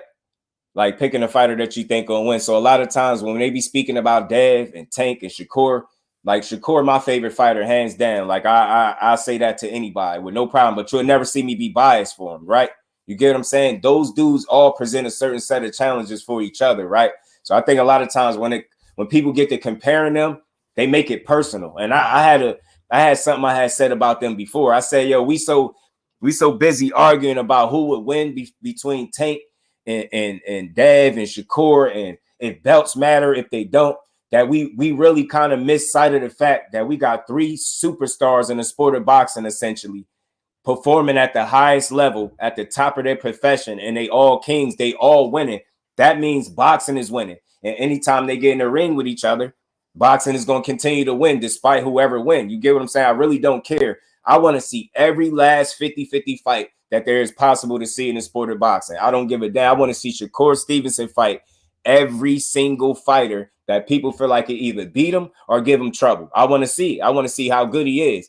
Yeah, man. Shaw, I'm on it, man. We gotta keep this content pushing. And I think that's one good way to bring different content than me just talking. Get some of these fighters to come up here and mix it up with the fan. You know what I'm saying? Jahan, you know what, TD? My thought process on that is, because I think they're counting on the resume. I think they're counting on his record. But the card itself is like an exhibition of Floyd's, but he's getting the exposure. So one of my lives I was speaking on, I said, I think he getting some of the Tank Davis treatment in a good way, like kind of putting him under the wing. He bringing him on these cars and bringing him, exposing him to a big crowd and letting him do his thing. And I think those fights are going on his resume. I don't think he's just fighting them, like they're going on a resume. So I just think it's a way that maybe Floyd is moving him to get him a different level of exposure, maybe grow his profile, which could end up being good for him because the young boy could fight. He like 3-0 with 3 knockouts, I believe. VASYL, what's good with it? You driving, man? Appreciate you, man. Appreciate you, my bro. Yeah, Rolly with that. Yeah, man. Yo, that hook, man. That Tank Davis joint. Yeah, Edgar, I'm on it, bro. I'm on it. Yo, once I get this, get him lined up, I'm definitely gonna let y'all know, man. It's always work to be done, man. And I feel like I ain't want to be one of those dudes that feel like you can't reach out to these fighters. That's why I respect the sport the way I do, because when I go reach out to them, they can't sit there and say, you was hating on me for 2 hours on your live the other day. You can never say that. You can't find no content where I sit up and hate on a fighter. Now, I talk some shit that probably makes some of them mad, but that's anybody. You know what I'm saying? At the end of the day, I don't be slandering the fighters the way I've seen people do it. I'm a lot easier going on the fighters than people are. Spence mind respect since Floyd retired. Yeah, I feel you. He definitely one of my favorite fighters. He definitely one of my I got a few favorite fighters, but we talking about my most favorite fighter is easily Shakur for me. Like once I seen him as a youngin', if I think about 17 when I first seen him, that's all I needed to see, bro. I was like, that dude different, man. And I like Raymond Ford. He from Camden, New Jersey. Salute to Raymond Ford, even though they say he arrogant as hell, but it is what it is. Tanks sent his ass to the shadow round. Man, I'm telling you. Tank can box at a very high level. He just adjusts the fight IQ. I don't question Ingram and his boxing knowledge, but I think he's a little hatred towards Tank for him never getting behind him. Yeah, that's a good point though. I would like to know, like, what he, like I said, I could always ask him again. I'm about bridging the gap, letting these fighters know, like, it's some dope content creators out here that really want to build, that ain't trying to get just clicks and views, trying to get them the right way. You know what I'm saying? With good content and still TV. Salute to you, fam. Yeah, man, I appreciate you noticing that, because people don't get it all the time. That's why I be confused when somebody come in here aggressive. I'll be like, yo, you really don't listen to the content, because I'm one of the most fair people up here. I don't tell people they wrong when they don't agree with me and none of that. It's the reason I fell back in love with the sport, right, yo?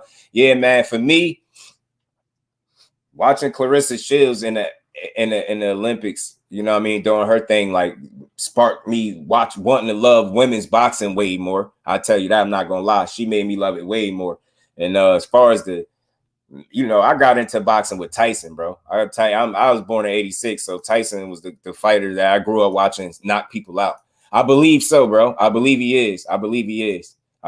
He getting that good exposure, which is good for a young fighter. You get what I'm saying? So Tank, anytime you doing anything with Floyd, it's a plus. It's like it's never a negative if you fighting on a Floyd Mayweather card, because people are going to show up to watch him. Exhibition, and definitely, yeah, it counted as a professional win. Facts, it do. And that's the thing. It counts as professional wins for him. You get what I'm saying? You know what I'm saying? They just record padding. I say the only reason I won't call it record padding yet, and I feel you, TD. The only reason I won't say it yet, because he only 3 fights in. But I think once you get a certain number of fights, and if you still going that route, now you might be padding the record. You get what I'm saying? You get X amount of fights and you still doing that, now you might be padding it. But I think with under 5 fights, I think he can actually do a couple more of those and it probably wouldn't hurt. Because I think that it's a 2 for 1. It's the exposure, and they still getting him those developmental fights that's helping him sharpen his iron a little bit. But they're more than likely probably winnable fights, as they should be for the first handful of fights. You know what I'm saying? Floyd retired, seen Spence go to work, back to work in the yeah, man. I stayed with the sport after Floyd. You know what I'm saying? I stayed with it. It was like something was missing for a while. I ain't gonna lie. Like I said, man, that bad kid from North, man. He and then you gotta think you got a Tank Davis coming up. You got a Spence, even Crawford, like. Before this whole Crawford and Spence was a thing, like Crawford was beating the absolute hell out of people to me. You know what I'm saying? It was very fun to watch. Pardon me, y'all. WBO exposing Ortiz. You know what? I question what reasoning did they do it? You get what I'm saying? Bodymore, what's their reasoning for it now? Like, why did they reveal this now that he kind of turned it down? Like, because it's the timing of it is weird. You released that he turned it down twice, but here you got Oscar tweeting asking, like, you know, Terrence Crawford versus Virgil Ortiz at Cowboy Stadium, who's down? Like shit like that, and coming up with this 3-fight deal for Crawford with Virgil Ortiz attached to it. But if that's the case, why Virgil Ortiz ain't already fight him? And it might be some truth to what I was saying. Like I said before, promoters are going to try to protect their investment at all costs, right? What do you think it makes sense for Oscar to put Virgil Ortiz in there with Crawford, like those 2 times he was offered that fight? Or do you think it makes sense for Oscar to wait it out, maybe get Crawford to do business with them and get Virgil Ortiz that fight when Crawford is a bit older? You get what I'm saying? I really just don't think that's out the realm of possibility. I think it's a real possibility that if Oscar has his way and he get Terrence Crawford to do business with Golden Boy, I really think he's gonna try to get him beat by Virgil Ortiz. I really do. I think that's gonna be his attempt at getting him a belt. If he don't vacate and do none of that other shit, if he do any business with Golden Boy, he gonna throw Alexis Rocha in there, Blair Cobb, and he gonna retire him with Virgil Ortiz. He gonna try to get Terrence Crawford knocked out by Virgil. I really believe that. I think Terrence Crawford to be 36, 37 years old, possibly. Virgil Ortiz to be 26, 27 years old, possibly. Come on, man. I can see the writing on the wall. He already said he don't want to fight into his 40s. You get what I'm saying? Dude already 35. By the time he get in the ring again, he probably be 36. I mean, time is ticking for the dude, but that's why I see the play. I think I see it. Oscar is slick. Why else would he talk about a 3-fight plan for a fighter that's not his? And then he start naming names. Alexis Rocha, I think he said Virgil Ortiz, even Spence. Like, come on, bro. Give it up. You're not going to get him the Spence fights. Just stop. See what I'm saying? Boy, full of shit, bro. Full of it, yo. Full of it. So Virgil turned it down again recently because I was upset he was willing to wait for Stanionis instead of going the WBO route since Stanionis was injured. Right, TD. They just came out and exposed that he turned it down twice. Not once, but twice. And why I would never understand why bruh ass wouldn't want to fight, you know what I mean, for a title. But and you remember he said he'd fight Crawford after one of his fights. He said he'd fight Crawford. You know what I'm saying? So I think that was just him talking. I think that was him just talking, man. I think it was him just talking. Can see it, but will Bud allow it? They could have fought already. You get what I'm saying, Queen? And I think that timing is time is on their side. It's not on Terrence Crawford's side. So I think that would be like the most meaningful fight on his resume to date if he was to fight a young Virgil Ortiz, right? Or something. I don't know. It's just crazy. So I don't know. I could see a 3-fight plan. And that's a retirement plan, bro. 3 more fights, he out of there, bro. Terrence Crawford ain't got more than 3 fights left in him, respectfully. And I only say that because of the age that he's at. And he don't fight, 2-3 times a year. So he said he not fighting until he's 40. You 35 now. You give or take, you got about 3 fights left in you. Give or take, about 3 fights. Boxing today, people like Oscar and Floyd move fighters differently than how they were fighting anybody but they're champions. You know why I think that happened, Bodymore?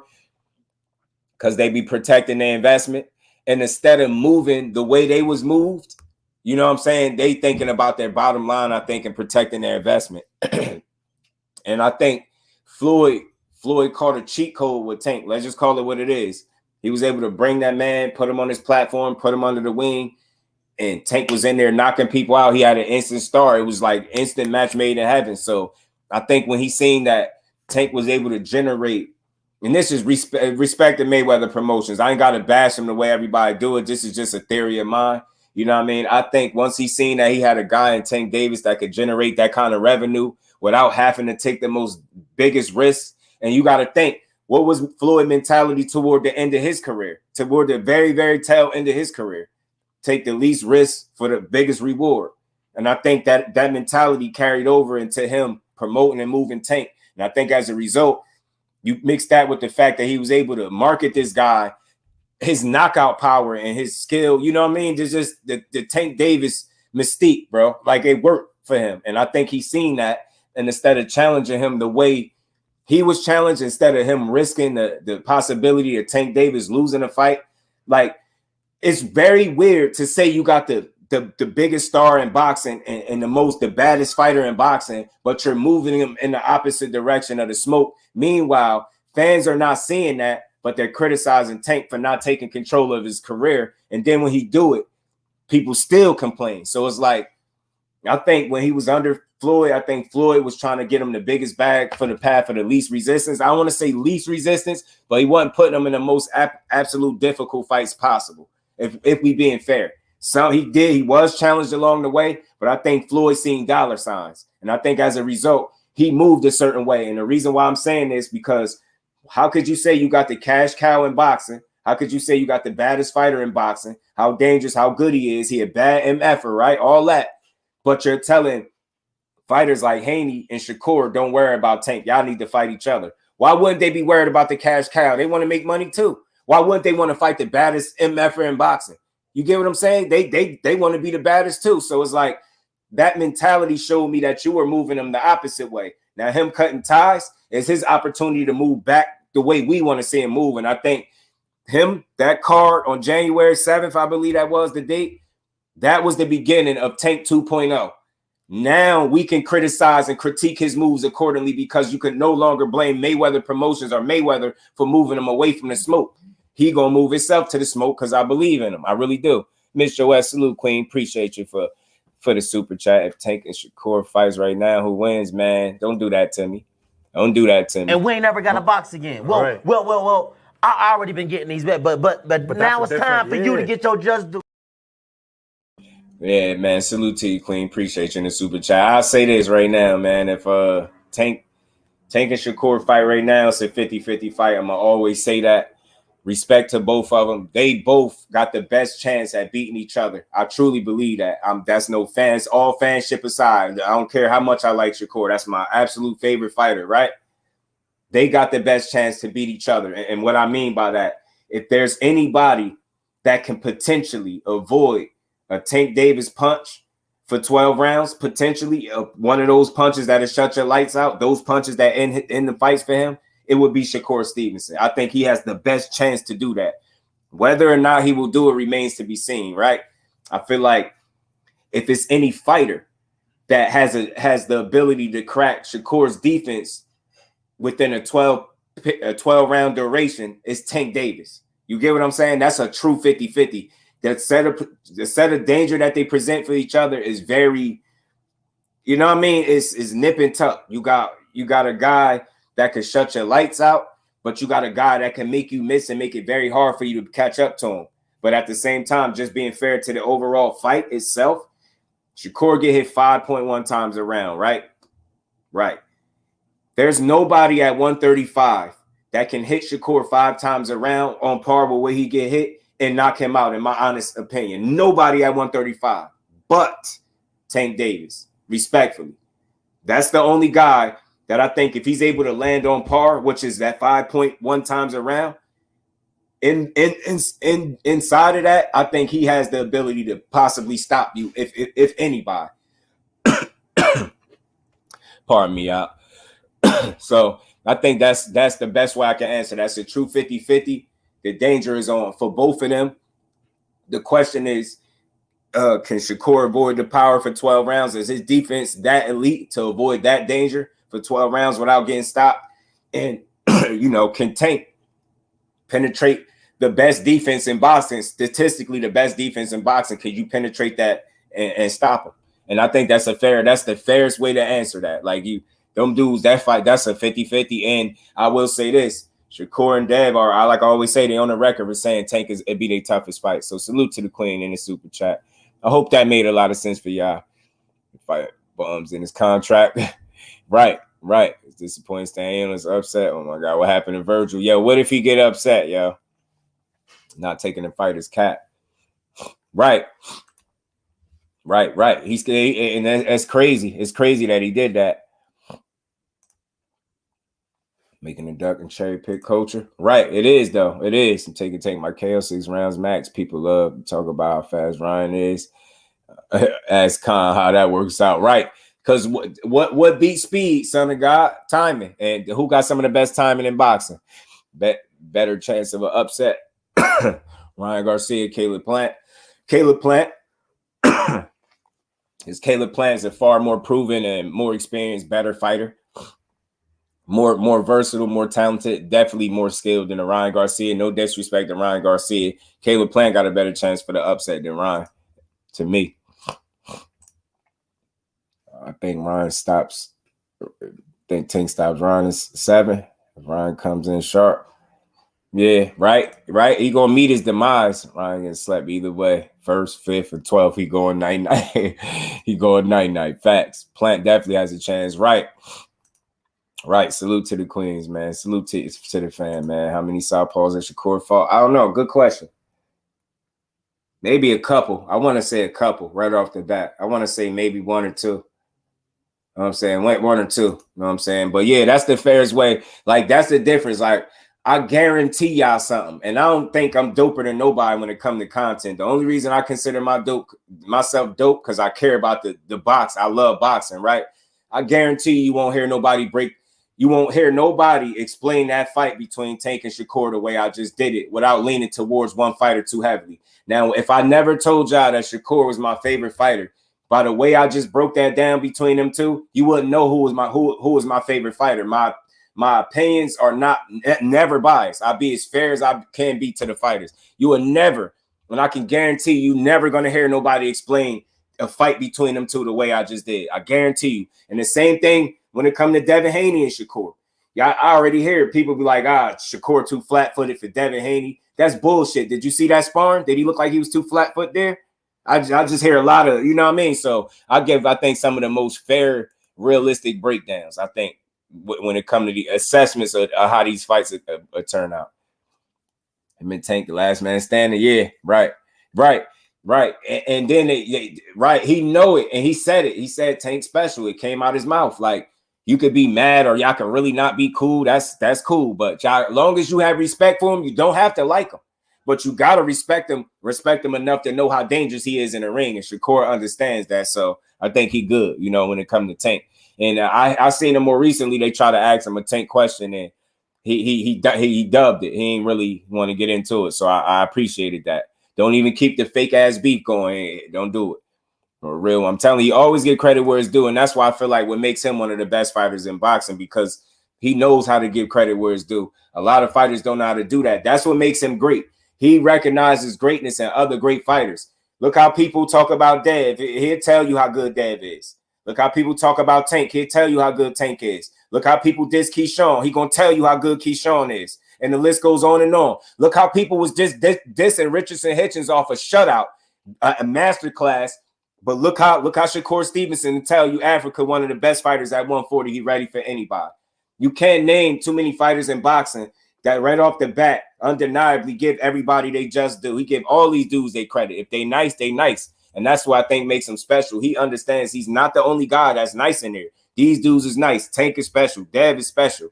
Hitchens is special. Keyshawn is special. That's why I keep telling people, if y'all think Keyshawn gonna lose anytime soon because he talk a lot, y'all gonna be holding y'all breath for a minute. That dude could fight. I seen him in person, and I'm not trying to say I'm no ultimate coach, but I know when a motherfucker could fight. I seen level when I watch Keyshawn fight, and you can see it.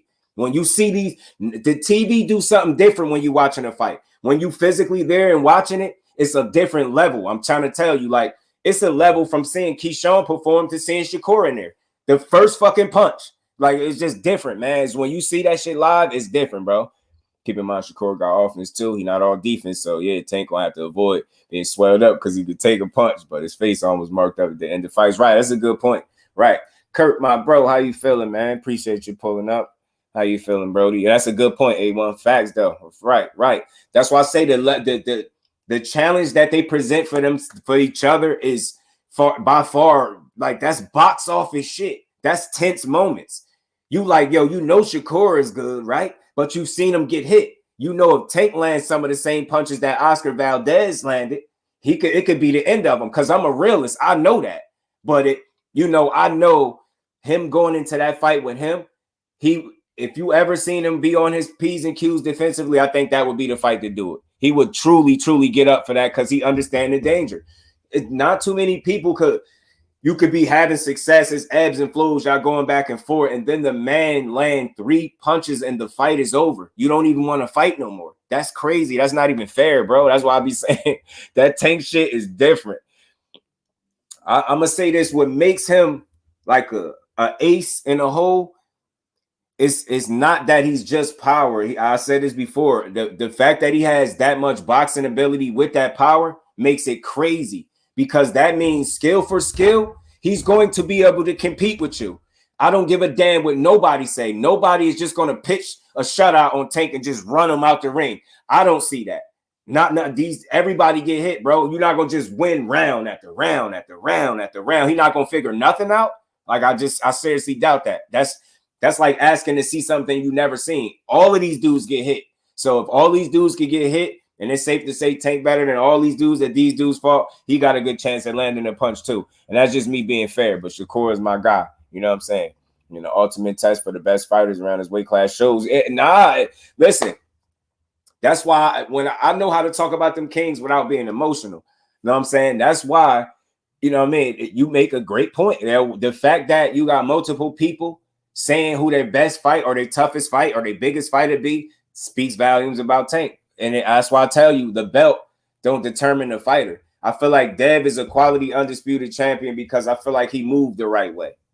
Despite if his road to the undisputed wasn't the most difficult, he still had a set of challenges that he had to get over. He had some leaps and hurdles to get over to get those belts. So it's like I don't diminish his run, but I understand it wasn't the most difficult path, but that's not his fault. He did what was necessary to attain those belts, and I think he's gonna do what's necessary to keep them. So I look at him as a true champion. You get what I'm saying? With or without the belts, you get what I'm saying? Tank the same thing. He's a quality fighter, so I don't think a belt being attached to his name would give him any more validity. The quality of the fighter gives the validity to the belt to me. I'm gonna always say that. Yeah, upset. I feel as though people sleeping on Plant too much. Yeah, they are. The odds maker sleeping on him a little bit too, Brody.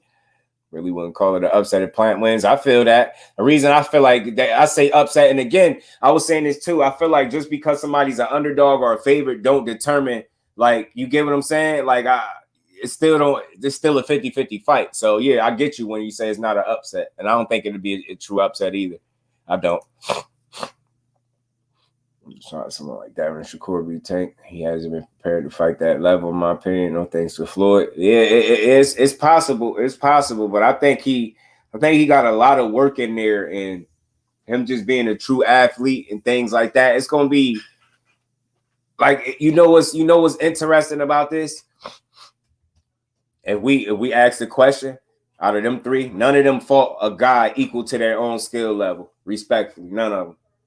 Shakur never been in the ring with another Shakur. Dev never been in the ring with another Dev. Tank never been in the ring with another Tank. And I think part of the reason that's like that because it ain't another Shakur, it's only one. It ain't another Dev, it's only one. It ain't another Tank, it's only one. And them being at the top of their games respectfully and being hovering around at 135, the best way to figure out who the best is them fighting each other. I think he got a lot of work. I mean, you might not have gotten it in the ring, but like I said, if we think about what you're saying, it's fair. Like, he hasn't fought a Devin Haney style fighter. I don't think he hasn't fought a Shakur Stevenson style fighter. But I think on the other side, you could say Shakur Stevenson never fought no Tank. You know what I'm saying? And Dev never fought no Tank. So that's what make all them fights intriguing because they never been in the ring with somebody like them on the night. Get what I'm saying? When Tank get in there with Dev, it'd be no doubt that he ain't never been in there with nobody like Dev. He get in there with Shakur, there'd be no doubt that he never been in there with nobody like Shakur. When Shakur get in there with Dev, it'd be no doubt he never been in there with nobody like Dev. Shakur get in there with Tank, undeniably he never been in nobody like Tank. So it's like that's what make them fights good, man. That's what make them fights some of the best to watch, yo. It's pretty basic, yo. That boxing gyms, I went and watched that boxing gyms that y'all was telling me to watch. they made a lot of interesting points, man, about the mistakes that Benavidez make. But you know, they also pointed out the shit that Plant do wrong too. Can't box off angles. Hey, man, you seen the boxing gyms? Zoom. You seen that boxing gyms? Loma says Tank stop Ryan. Yeah, how he thinks is great fighter. You know, respect the signs regardless of the stance and opinion on both fighters. Personally, yeah. And one of the reasons he said Tank could beat him. Said because Tank is used to fighting some bigger guys. He's used to fighting a bigger guy. I thought I had that in here somewhere where he was talking about that. Yeah, let me see. I think that's it right there. Yeah, he said, I think my opinion, Gervonta Davis will win because he's very technical. He has the power, he has the speed, and he knows how he needs to move. And he always fights guys who are bigger and taller than him. Yeah, that was Loma right there, like letting you know that he see Tank beating his ass. And it's a reason I put Tank getting dropped by Ryan, because Ryan clearly, you know, just for the thumbnail purposes. You know what I mean? But yeah, Loma definitely said that. That's his take on it. You know, Ryan wished this was the case. You get what I'm saying? He wished that was the case. He wished he was catching Tank like that. You dig what I'm saying? He wished that this was the situation. You know what I'm saying? He wished that was what's going on. But as it stands, respectfully, that's cute. Like that's a dope ass, you know, art and all that good shit. It's a dope thumbnail. But this is a more realistic one. I'm just being honest with you. And to be honest, his back probably be flat on the mat if we being honest, like when Tank get down with him. So, you know what I mean? This fight going to get talked about until they give it to us, man. At the end of the day, Shakur might win, but Tank is going to give him trouble. Tank is athletic and slick as hell, right? That's why I keep saying unscripted. He really an athlete. He's an athlete. Ryan Garcia is just athletic. He has athleticism. He's not an athlete. You know what I'm saying? Devin resume really ain't no better than Tank's. Nope. Kurt, I think, just listen, respectfully, respect to Devin Haney. This ain't got no slight to him. Tank got a better resume than him, in my opinion. Tank got a slightly better resume, in my opinion. And why I say that, because you, like I say, I'm gonna just run through it. You got Pedraza, Santa Cruz, Barrios, and Hector Garcia. I just don't feel like, respectfully, that Devin Haney has 4 wins that stack up better than those 4 wins. That's why I feel like Tank's resume is better. A lot of times people get caught up in saying whose resume is better at 35, but it's a halfway argument, because Tank started at 26 and all his fights ain't even at 35. You get what I'm saying? One of his biggest fights was at 26 or 30. You know what I'm saying? So, you know what I mean? So I don't know. It's just weird, but I think he got the slightly better resume. Who might win, but Tank on it. Yeah, facts. The facts, man. It's just one of those fights. It's gonna be on pins and needles. Like, what's gonna happen the whole time? That's how it's gonna be when you fighting Tank at the top level. Right, Body Moore. He more battle tested than what people give him credit for, man. I love boxing. I need to go. Yeah, man. They had me crying, man. Oh man, they had me. Man, Ash, I don't know. I think you might have seen some of them videos I sent you if you still in here. Man, them videos had me crying yesterday. I was crying, bro. Playing as an Olympian, people totally underestimate Plant's abilities. Body Moore, I ain't saying it's the end all be all, but they really don't understand how good of a boxer Plant is. I don't think they understand how skilled that man is. I think because people are like prisoners of the moment and they're short-sighted. All people could remember. Plant got knocked out. They can't let that go. They're not willing to believe that this man could have gotten better since that loss. You get what I'm saying? And it's like, that still don't mean he's not a damn good boxer. Canelo is very experienced, man. The man has 60 fights, bro. 60 fights. To Plant 22. Yeah, he could have found a way to get him. Yeah, he found a way. Darryl, what's good with it, Darryl? Appreciate you pulling up. How you feeling, man? Salute to the UK, man. Y'all punch the like button for your bro, man. We're going to cook for a little bit more before we get up out of here. Strada would have been grandpops with the age different. Right. That was a big left hook, but I don't think he can catch Tank. And if so, I think Tank has many tools. Ryan doesn't have as many. All you hear, yeah, he don't have as many tools. And it's funny you said that, right, Body Moore? Because Oscar De La Hoya said Ryan Garcia got more tools than Tank Davis. He said this. Oscar De La Hoya said this. He said that. I mean, here's Ryan left hook. That's all you hear about, bro. Left hook this. You forgot Pitbull Groove. Salute to my bro Jarrell. Pit Poodle. Pit Poodle ain't want no smoke with Shakur. He knew what time it was. But I heard he about to fight Edwin de Los Santos. So if he fight him, I'm cool with that. I ain't mad at that. Pac-Man Tay, what's good with it, Tay? How you feeling? Appreciate you pulling up. Just when you have ever seen him make the adjustments. Who has he ever fought? White Darrell. I had Darrell winning a lot of the fight. I get it. Styles make fights, but Benny is one style. Oh, nah, I get you. I get you, bro. I get you. He's just a physically imposing guy, man, and it's going to be tough for Caleb to what's going to be important. And listen, I ain't no boxing trainer, no coach, no none of that, right? I just love the sport. To me, Caleb Plant is going to have to do two things right off the rip that's going to be important. He's going to have to control the distance and pace because David Benavidez is going to want to work. And if we all know Caleb Plant don't throw as many punches as David Benavidez, right? So I think it's going to be important for him to not be within range where Benavidez could get off those punches. It's easier said than done, but that's something that he's going to have to do. You're going to have to control the range that y'all fight at and try to slow down the pace because David Benavidez is going to want to push the pace. But in doing so, you're going to have to use movement. You know what I mean? You're going to have to use some angles. You're going to have to use them legs. And, you know, I'm just hopeful that Caleb Plant don't run out of gas because this is not the fight that he could afford to run out of gas. If he run out of gas, he in trouble. I think that's his ass if he get tired. But, you know what I mean? Like, I think he's a slightly improved fighter. I know he only had the one fight. I know it was 40-year-old Darrell, but I feel like he switched up some very minor details, and I think that could make for a much better fight than what people think. I think his skill set is underrated.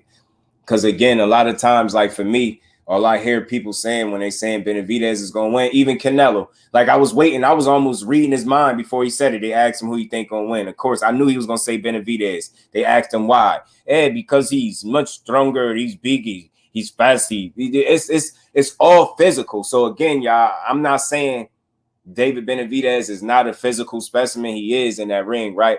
But in boxing, I listen to boxers say it's 90% mental. And for me, when I hear people assess how David Benavidez is going to beat Caleb Plant, it's all physical. It's all physical shit. I don't hear like nobody say, yo, you know, skills. You never hear that when people speak of David Benavidez. And I'm not saying he don't got skills, but that's an afterthought. People don't mention that. The first thing they say, he's big, he's strong, he throw a lot of punches. I'm tired of hearing that. That's all physical. What about the mental aspect? How good of a thinker is he? Is he the better boxer? Is he the more skillful boxer? Like, you get what I'm saying? I'm saying this, if Caleb Plant don't gas, this is going to be a very entertaining fight. If he don't get tired, man, it's going to be very entertaining. Skill, we just can't rock with someone who does nothing but save. Right. I feel you. What videos? Which one you talking about, Ash? My bad, y'all. Let me speed up to the bottom, man. Vince is playing Darrell way more. 50-50. Still think David mine's turned up right now. Plant's living rent free. Yo, Plant bought this man name or domain or something like that. Yo, like that's the ultimate troll. Plant trolling the hell out of Benavidez right now. Y'all, I ain't gonna even hold you, bro. I ain't expect him to do him like that. Yo, he playing a whole different type of game, bro. That man can't use his name or something like that. Something I'm hearing, like that story is funny, bro. Not too much, and then Plant just show he got that time power. Going to be a great fight for sure. I'm not saying it won't, right? I just want to. He can't get tired, Zoom. That's my thing, man.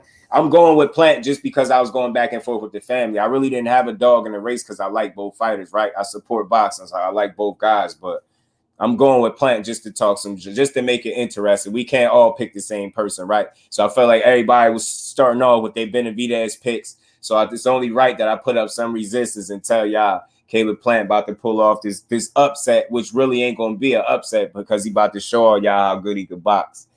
I know this about to be a dangerous fight. I tell you that. It's going to be some tense moments for Caleb. I ain't going to lie to you. Plant smooth with it. Yeah, he is, Queen. Think Benavidez wins Plant. Oh, okay. I feel you, Daryl. That's what everybody's saying. That's why I picked Caleb, because I feel like everybody was picking David. So I said, man, let me just pick my boy Plant. Plant has defensive capabilities and great effective footwork, not running. Right. I like the way he used his jab at times, Caleb Plant. Like, he switch it up. Like, again, I've been watching a little bit of film, so I've been getting some schooling. So I like the way he uses jab. I like the Breadman way. I like Breadman. I think Breadman can make a difference, man. I ain't saying that's the everything, you know, the end all be all, but that Breadman, him having Breadman in his corner is a plus, y'all. It's got to be. Yeah, nah, he bogus, Zoom. That's his pops. His pops bogus. That's what made me not want to root for him. But I realized that his pops ain't David. But I'm with you though. He bogus for that. Playing stopping him, y'all gonna see respectfully. Talk to him, Josh. Talk to him, bro. And Benny wife need to chill before Miss Plant beat her ass. Yeah. And she 100% plastico. She too much plastic for me, bro. No disrespect. Come on, just Breadman. That's what I'm saying. Shower Breadman. Breadman is got to get the job done, man. Breadman is on the job, man. He was over here, Just Do. Billy Joe talks with Liam Smith for September. Okay, salute to the UK and Daryl for dropping the news, man. Let's see what Billy Joe come back and do, man. If he come back and fight Liam's use his legs all night, he'll definitely get his foot and realize that early against Fig. Plant needs a fight. J-Rock, I heard. And the fact, bread, right. I'm putting 50 on whoever the underdog is. And Plant Benavidez, Plant the underdog, Ash. They got Plant the underdog. If I'm not mistaken, for my betting folks. You know what I'm saying? I think Plant is the underdog. Billy Joe coming back. Last I seen him, he was fat. Yeah, he was fat. Last I seen him, he was getting his eye socket broke by Canelo and quitting. That's the last time I remember him. Then he got fat. You know what I'm saying? He has a great jab, and I think Breadman going to give him a great game plan. But if he that senior instead of encourage it, I would have thought he would have calmed David down. Right. That see, Bodymore, you seen some of the things I seen too, man. And again, he chasing his knockout, y'all. That's just a concern for me. Like, I look at it this way, right? Do David Benavidez have 100% KO ratio? No, right? No, right? And listen, I get it. I get that. Don't mean he won't knock Plant out. That don't mean that at all. But when I look at a guy, all right, you 26-0 with 23 knockouts. Let's see, 3 guys you didn't knock out, right? I would say those 3 guys that you didn't knock out, none of them was better than Caleb Plant. Now, I know you probably gotten a lot better, considerably better since fighting those guys, but I feel like Plant is still considerably better than anybody you fought thus far. So I think, and the fact that he ain't fought at this level, like I like his demeanor. He looking at it like it's just gonna be more people, a big crowd. Like he built for the moment. He expected to be this, but I like some of the things he said. But my biggest concern, respectfully, like out of the whole situation, is David Benavidez keeps saying that he gonna knock him out and he gonna do it before 6. He putting unnecessary pressure on himself. We gotta think this is a pay-per-view fight, and already he just thinking about impressing the crowd when he should be focusing on a win.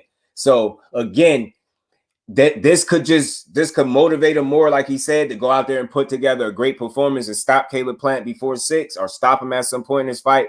Or this could be signs of the moment getting away from him a little bit. Him feeling like he got to go out there and press when really you got to go out there and win. Because if you ask me, if you're my fighter, I want you to go out there and win before I want you to impress. I understand it's pay-per-view, but I want you to go out there and win. The job is to win.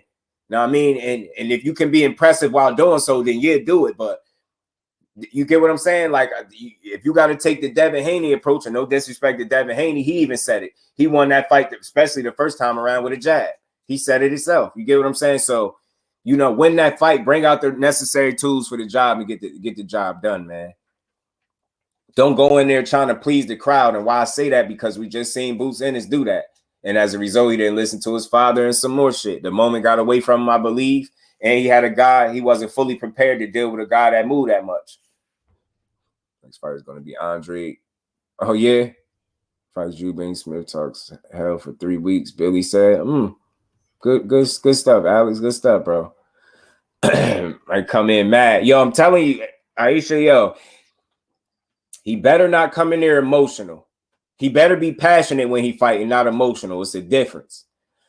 I believe if he emotional and he let the moment get away from him and he chase a knockout, he mess around and it don't come. I'm telling you. Because then the nonsense Keyshawn be talking. I feel you, Kurt. I feel you. David Big, too. It's better to fight in the pocket and smother his shots, take advantage of the leverage as a smaller fighter. Yeah, Boxing Gyms made a good point, yo, about the clinch. When Caleb Plant got to use the clinch, I want to see if he's going to utilize that. It was interesting. That breakdown was dope as hell. Calling Plant bitches and Benavidez, seeing cursing Plant out more than David. I don't like it. Then Plant wanted to fight David, turned it down. David keeps saying Plant been running scared of him. Yeah, that was a false narrative. He ain't never been running from him. And that's Mexican, monster. That Mike Tyson gave you that. Like this whole fantasy that everybody was ducking Benavidez. Canelo been avoiding him, I think. He don't want no smoke, but I don't think Caleb Plant ever ducked him. I think they would have been far if he'd have kept his titles or kept the title one or the two times. Either of the two times, I think it would have led to Caleb Plant fighting him. David gonna gas early because you're gonna let his personal anger. I'm telling you, it's possible. You putting so much into every punch. I'm telling you. I'm just saying. I wish Tate was still in here. I asked him what he think about that being a fighter. Do he think the moment? I should have asked him when he was just in here. Do he think the moment could get away from him a little bit? Ryan just enjoying his 15 minutes of fame from possibly being Tank's next fight. Right. That was just Billy Joe next fight, Andre, and then Smith. Oh, okay. Appreciate that, Daryl. Okay, Andre. Then Smith in September. Okay. So Andre about to dust off Billy Joe. Cool. Plant, but it'd be an interesting fight, I guess. You know what I'm saying? Plant bought the Benavidez website. Yeah, he's selling his merchandise, yo. Nah, that's a wild flex, yo, bruh. Caleb Plant is wild, bro. Who authorized this move, bro? Who told him to do that? How the hell did he buy a website with that man's name and then sell his stuff, his merch on it? Yo, bro. Caleb Plant is hell right now. I think he doing all the subtle shit to sell the fight. People, I think my bro Flossie, I think feel like he going too far, but I feel like he doing the right thing. I think it's some strategy behind Plant trying to get on his nerves, man. It's funny. Boom. You get what I'm saying, Body Moore? That's a fact. That's what I said. That's what got me concerned for Boots. I wasn't worried about him talking about getting a knockout, being impressive. When he said something about outdoing Tank or outperforming Tank, I said, that's where you go wrong, young man. Your job is to perform well on this card, on this level. Just go out there and be Boots Ennis. That's going to be more than enough.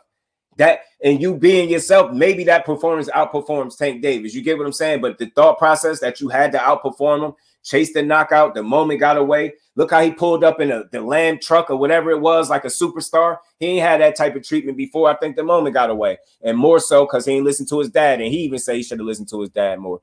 That content out on Kid Austin, recent instant post. Oh, I got to get on it. What is it, bro? I got to get on it. I got it. Alan, so amazing. Salute, fan. Appreciate you pulling up. He hasn't faced Tank now. One's Loma. Hey, bro, not even just Loma. He said, Dab too. Appreciate you, Tank. He said, absolutely emotional drainage. And that's all I'm saying. I didn't.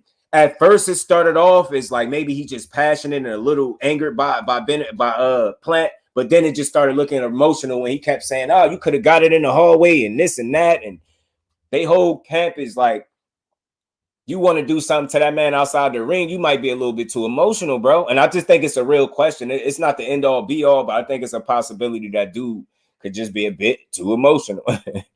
Emotional as hell. I tell you, coming that fight tired, you're going to get smoked, man. Come in there and get tired playing with Caleb Plant. And again, it's polar opposites. You got Team Benavidez, they on 1,000.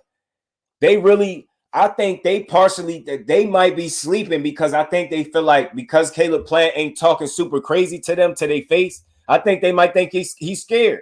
And I think Caleb Plant is playing right into that. He quiet as hell. He like Breadman. Breadman got on that mic, y'all. You ain't even hear what Breadman said. He got up out of there. Caleb Plant is on it. His level of calm is on 10. Like he's so calm right now. I'm telling you, man, he in a good place right now mentally, I think. I let my personal feelings get the best of me. Yo, a part of me, Zoom, Josh could see me, could hear him explaining why he lost, yo. Talk about his family, man, some weak ass. Yeah, Zoom don't like that. I don't like it either, Zoom. People Tank had, I know Ryan had 0, right? Tank had what? Shit, he fought on how many, at least 3, 4 by now. What did Planet do? Yeah, Plant, he did, he bought the website. It's David Benavidez website or something like that, and he's selling his own merch on it. And David Benavidez can't use the same domain or something. Flossie was explaining to me. But it's pretty damn funny to me. That's pretty damn funny. Yeah, I'm telling you. Fighting angry, all right, because that's emotional. That's not passion, bro. That is not no passion. You emotional as hell, bro. You keep talking about fighting him outside the ring. Y'all don't get paid to do that. And your pop shouldn't be egging it on. He a clown. Because to me, I tell you what, had y'all fought or something happened outside the ring and the fight would have got called off, that looked like nervous energy to me. Anybody that will do anything to sabotage a fight when you got the legal right to wait till fight night and get in the ring and beat the hell out of him, and you gonna mess it up outside the ring, that to me it looked like some nervous energy if that happened. Fight Ruiz. You talking about Ruiz? I'm so tired of that fight, bro. I wish they'd just fight, yo. I'm tired of Ruiz. He gonna get slept anyway. I'm not picking no Andy Ruiz to beat Wilder. They go to hell with that. Go sell that to somebody else. He gonna beat him up. I'm telling you. I seen the way he looked against Luis Ortiz. Nah, you was hesitant because you know that man got some sleeping salt in them hands. And I just see Wilder knocking him out. He's slow. He gonna have to get in. Everybody keep talking about his hand speed. You're gonna have to get in range. It's gonna be met with a long ass jab and a devastating right hand. That once it connect, he go down. Even if he get up, he ain't making it out the fight. They're putting boots on the Mark Charlo undercard. That's what I love to see. Throw him in there. I wonder who they putting him in there with. Vila? I wonder if they really gonna go the Vila route. Keyshawn comment on his little boy, y'all hyping up his kid. Oh yeah, man. Nah, I gotta get on that. I love the kid Austin Keyshawn spat back and forth. I love that because it sounds like they really could fight if somebody really make it happen. I know they gotta do cross promotion, cross network, all that stupid, but they keep talking, so I'm gonna keep talking about it. Yeah, I'm on that truck ish. I was totally asking when the hell Ennis started riding in Lambos. You see what I'm saying? He just went from his level to like that instant superstar treatment, being on that car, and I think the moments got away from him a little bit. But if that's my off night is winning every round and just not getting a knockout, looking super explosive how I normally look, then I'll take that night any day of the week, bro.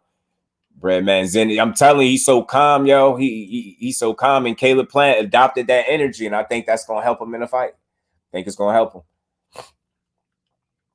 Ruiz fighting Hargovich. Okay, so they did order that because I did see that. Okay, right. I don't know how I feel about that. I don't know how I feel about that fight. Ruiz, Ryan is a duck. Hey, you should have heard what he said, Kurt. All right, salute to Tay for adding that, man. I did see that somewhere. They ordered it, right? I believe they ordered Ruiz to fight Hargovich. I watch it. I mean, my thing is, I don't want to act like I don't have to defend no fighters, right? They got their hands to do it, but I just feel like if dude's not gonna fight Wilder, just don't act like you are. Like, I don't want to keep reading headlines of what these dudes talking crazy. Like Frank Sanchez was talking crazy too. He was talking crazy about Wilder. Frank Sanchez gonna get his ass smoked playing around.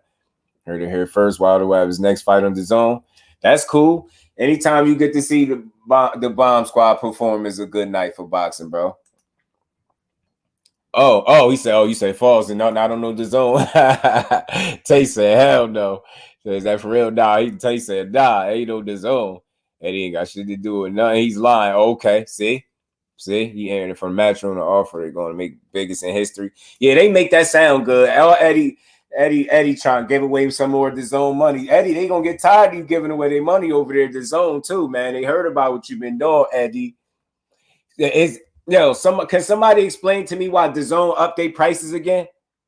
Like, why they update price, yo? I just want to know. Like, is they trying to recoup off the fans, like the money that I've been hearing they've been losing, or what? Like, is there any truth to that?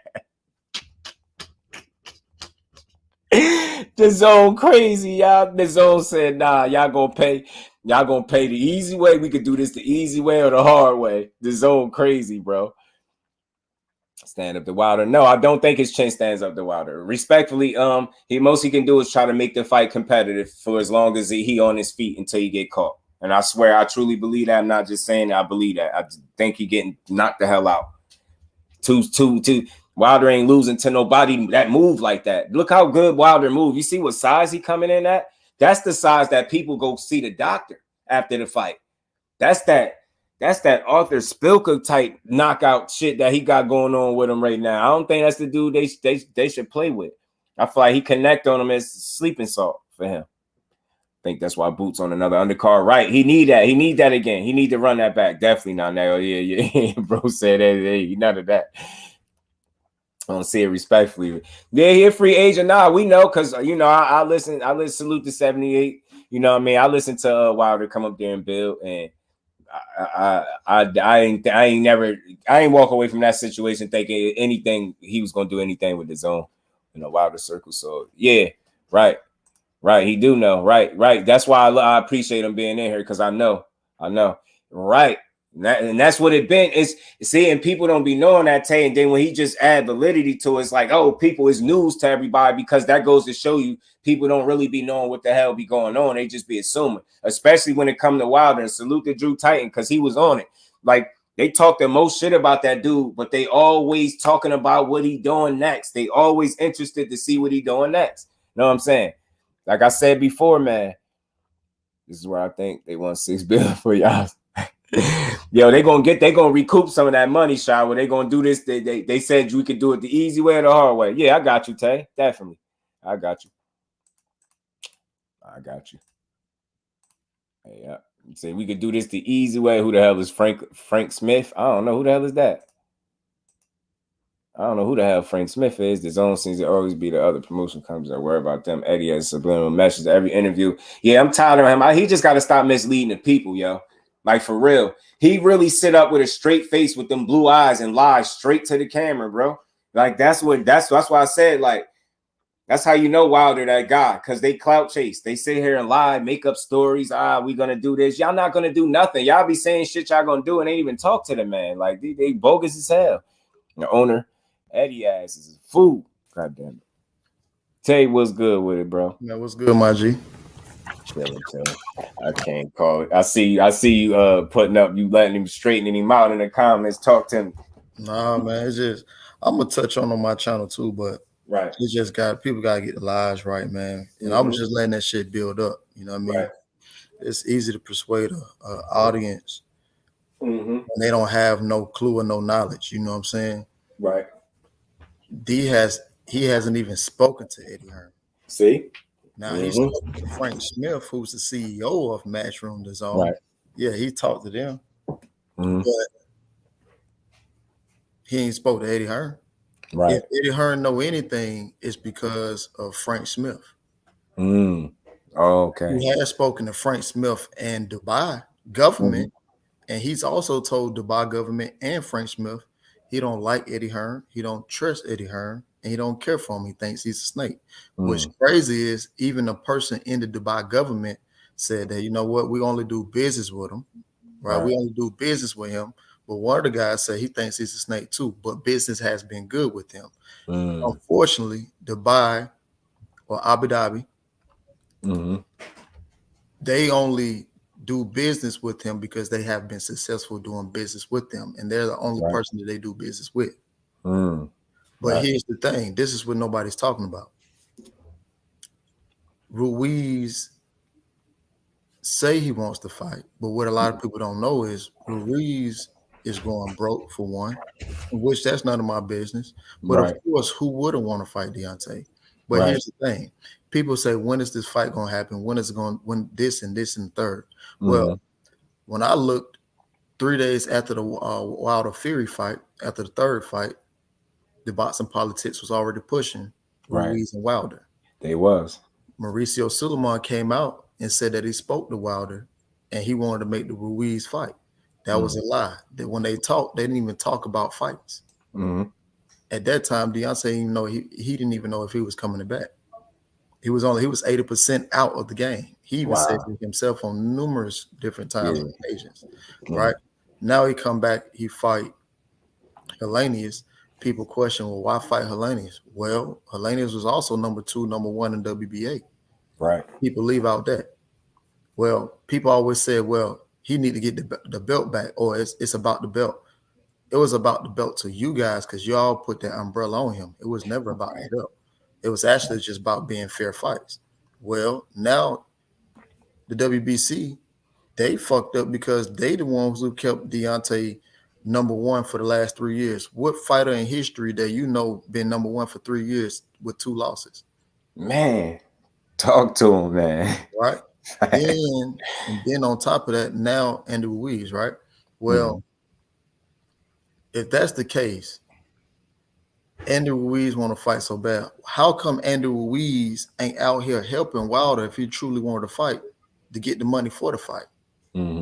But see, Deontay, he spoke about this even on the Ellie, even on 78, even on Trail Boxing Talk about how the people with the money, they actually want to talk to the fighters. They're trying to cut the middleman out. Well, Andy can't do that. You know why? Because Andy's signed to somebody. You know, ain't nobody for to wait for certain percentages of a fight or the back end. The back end. Fuck the back end, because let truth be told, some motherfuckers ain't getting back end money 5 years later down the road. 2 years later down the road, 3 years later down the road. But Deontay wasn't talking about himself when he said that. He pretty much was talking about for all fighters. Right. But then now you have it. Well, Deontay, he do want to make the fight. It's already, I'm not going to say it's signed, but it's already in the makings. But at the same time, right? At the same time, he's going out to get the money for this fight. What is Andy Ruiz doing? He can't do anything. This is the fight that the boxing politics want. Well, if y'all want the fight, why y'all ain't trying to get the money for the fight? Why do this man have to go out and get the fight? It's like one, and y'all saying y'all want the fight, but on the other hand, you're doing absolutely nothing to actually do anything to make the fight. Just saying it. It's either that or somebody ain't got no money. Oh, okay. Well, I appreciate you adding this, man. See what I'm saying? Yeah, good. Say. What's going on there? Tell you spot on there what you said there. It was all about Frank Smith. You're 100% spot on. So what happens with Matchroom? It's a bit crafty what they do, mate. And you know what? Even us from the UK, they used to be good. They really did. Now it's about, obviously, Frank Smith does his little thing behind it because Eddie doesn't get on with them, and Eddie will do that because Frank Smith's busy in the UK. And you're spot on. What he did say though, which is you're spot on, because Frank Smith is the CEO. Eddie Ennis obviously owns Matchroom. He's saying, look, I don't know if it's to try and build clout, whatever else, but Frank Smith has said, listen, we want fucking Wilder. If Eddie ain't winning the picture, maybe go with Frank Smith, but because they think he would with Eddie in, do you think Wilder will go to Matchroom? I can't see it. I mean, for the will he try the bet? 100%. Here's the catch-22. Eddie Hearn has already offered an offer to Deontay during this whole process, which was for crumbs. Eddie Hearn don't have the money. Frank Smith do. So Frank Smith is willing to put up the money for that fight.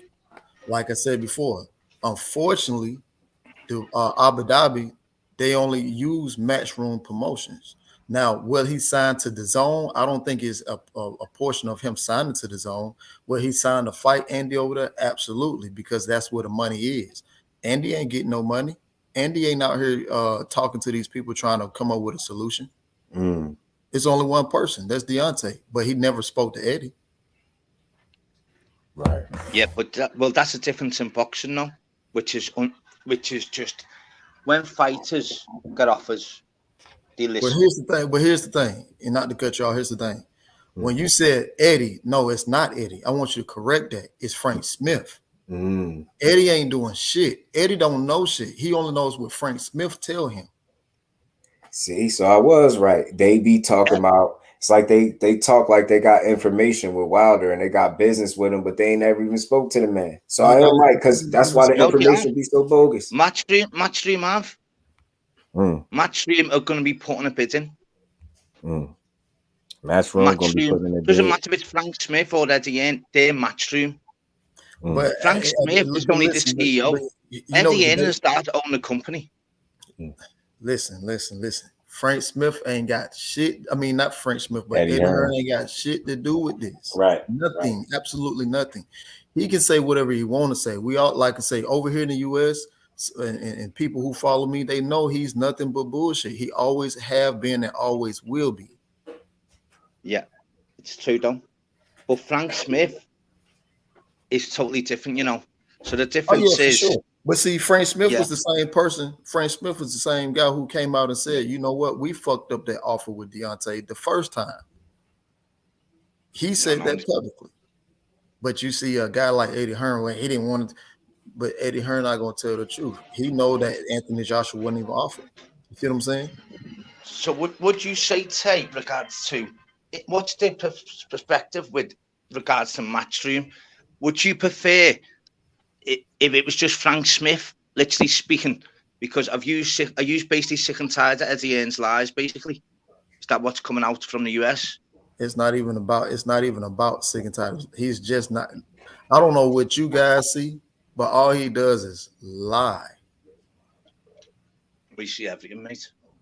Everything. If he can sit up there and tell you, I'm trying. If he can sit up there and say, I'm trying to make an Andy Ruiz and Deontay fight, he's fucking lying. Go and watch it on IFL TV. Well, IFL TV ain't shit either. IFL TV on Saturday night, you know, after the fight, it was regarding obviously Lee Ward. Oh yeah, for sure. Yeah, for sure. I remember that. So literally, all I'm going off regards to that now. He's confirmed it on another channel. So we'll see. I think Matchroom can get Wilder. I really do. That'll only be a one-time thing, though. I'm not saying it's going to be like one of them. They have the money to make the fight. They only have money. To make and dealing with Eddie, that shit's not going to happen. Yeah, it's what it is now. Either way it went, that fight's not going to be next. Today is the 21st. Andy Ruiz got a purse bid with Horgovich on the 23rd. Yeah, Horgovich, yeah. So, I mean, he's while he's over there sitting on his ass because he can't move, that's his fault. Right. Yeah, but he's Matchroom and Horgovich. That's his fault. See what I'm saying? Who do you reckon wins out of that, Horgovich and Ruiz? Good fight, that. So what now? Who wins out of Horgovich, Ruiz, you reckon? Shit, I don't know. It's a good fight, isn't it? Me either. Hopefully he training hard. Right.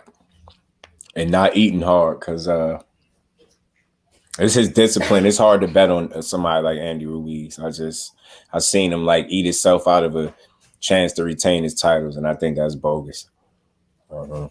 Crazy. Salute to my baby girl. How you feeling? Yeah, man, I just had to clear that shit out. That shit, you know, like I say before, I'm just like I say, there's no slack towards Mr. Darryl or anything. I'm just letting the lies build up because I'm seeing everybody, Eddie Hearn this, Anthony Joshua that. It ain't shit to do with none of that. No, the fact I know the ins and outs. Obviously, I'm from the UK. I know everything about boxing, and I actually genuinely believe Matchroom, for sure, the zone will sign Wilder. I really do. Well, I mean, like I said before, they won't sign. And the only reason, Tay, as well, which slipped out from Frank Smith's podcast. If it did happen, it'd only be a one-fight thing. Yeah. It'd only be a one-fight thing. Only because they have the money to support the funds for it. That's it. And the bottom line is for that is because it slipped out with Frank Smith as well, because AJ's being their cash cow. AJ's being our obviously thingy regards to the heavyweight, obviously. So if they've just basically what they think is but see, well, you wanna know what's funny? Here's the funny part. Whatever they sign AJ to, Deontay's gonna double that. I got you, A1. I'm gonna be there. I ain't gonna be on. That's the part about being your old boss. I know it's scary, isn't it? And you know the one thing about it is scary if you think about it, and it's true, isn't it? No, it's not. It's not scary at all. You got to think about it. Ain't you got Eddie Hearn, the same man who said he's just a dumb guy from Alabama? Right. No, but but he's brilliant. The only person, Tyson Fury wins everyone. If Tyson Fury went in the picture, Wilder knocks every single other person out. Facts. That's facts. You know, that's fact. Like, you know, it's crazy. I'm always say this, and I don't have no problem saying it. that fight would have went the way it was supposed to go the first time, we wouldn't even had it 2-3 fights probably. He was just went, you know what I mean? Beat his ass the first time. That man was sleep. I don't know how the hell he's allowed to. Well, a lot of people don't know. Actually, from the beginning, it was a 2 to 3 fight deal from the beginning. Oh, word! That's what a lot of people don't know. You know what I'm saying? But at the same time, you look at the first fight. Shit, he was running back simply because the money of the fight, right? And then even in the third fight, right? You look at it, you take everything from the third and first fight. We all know what happened. You know what I'm saying? We all know what counts are. We all know all that stuff. But, you know, that's far gone. But at the end of the day, that shit can happen again too. I don't think anyone will beat Fury. Like, I really don't. I'll say this. Yeah, I mean, shit, when you got to have help, yeah, that happens. I'll say this. Y'all hear a lot of people say, I know you see the wins and the losses. You see who got the better of the trilogy, right? So a lot of people say how damaged Wilder is. He this, he that. I don't think you could take that many of them right hands getting dropped the way he was getting dropped and you be the same fighter. I don't give a damn that you won. You took some real damage getting punched like that. I don't give a damn what you say. Ain't nobody else in your career had you sleep for a minute. I mean, that last bit of 8-ball kicked in and he woke up. But he ain't the same guy either, I don't think. I swear I don't. So they want to say Wilder ain't the same. I feel like he sustained a certain level of damage as well. He didn't come out of that fight unscathed. Getting his ass dropped. It's certain fighters, as we know, Garcia, Roy Jones, all the time, all the fighters. There's just a certain fighter styles make fights that literally, for me, if Fury was out of the picture, don't get me wrong.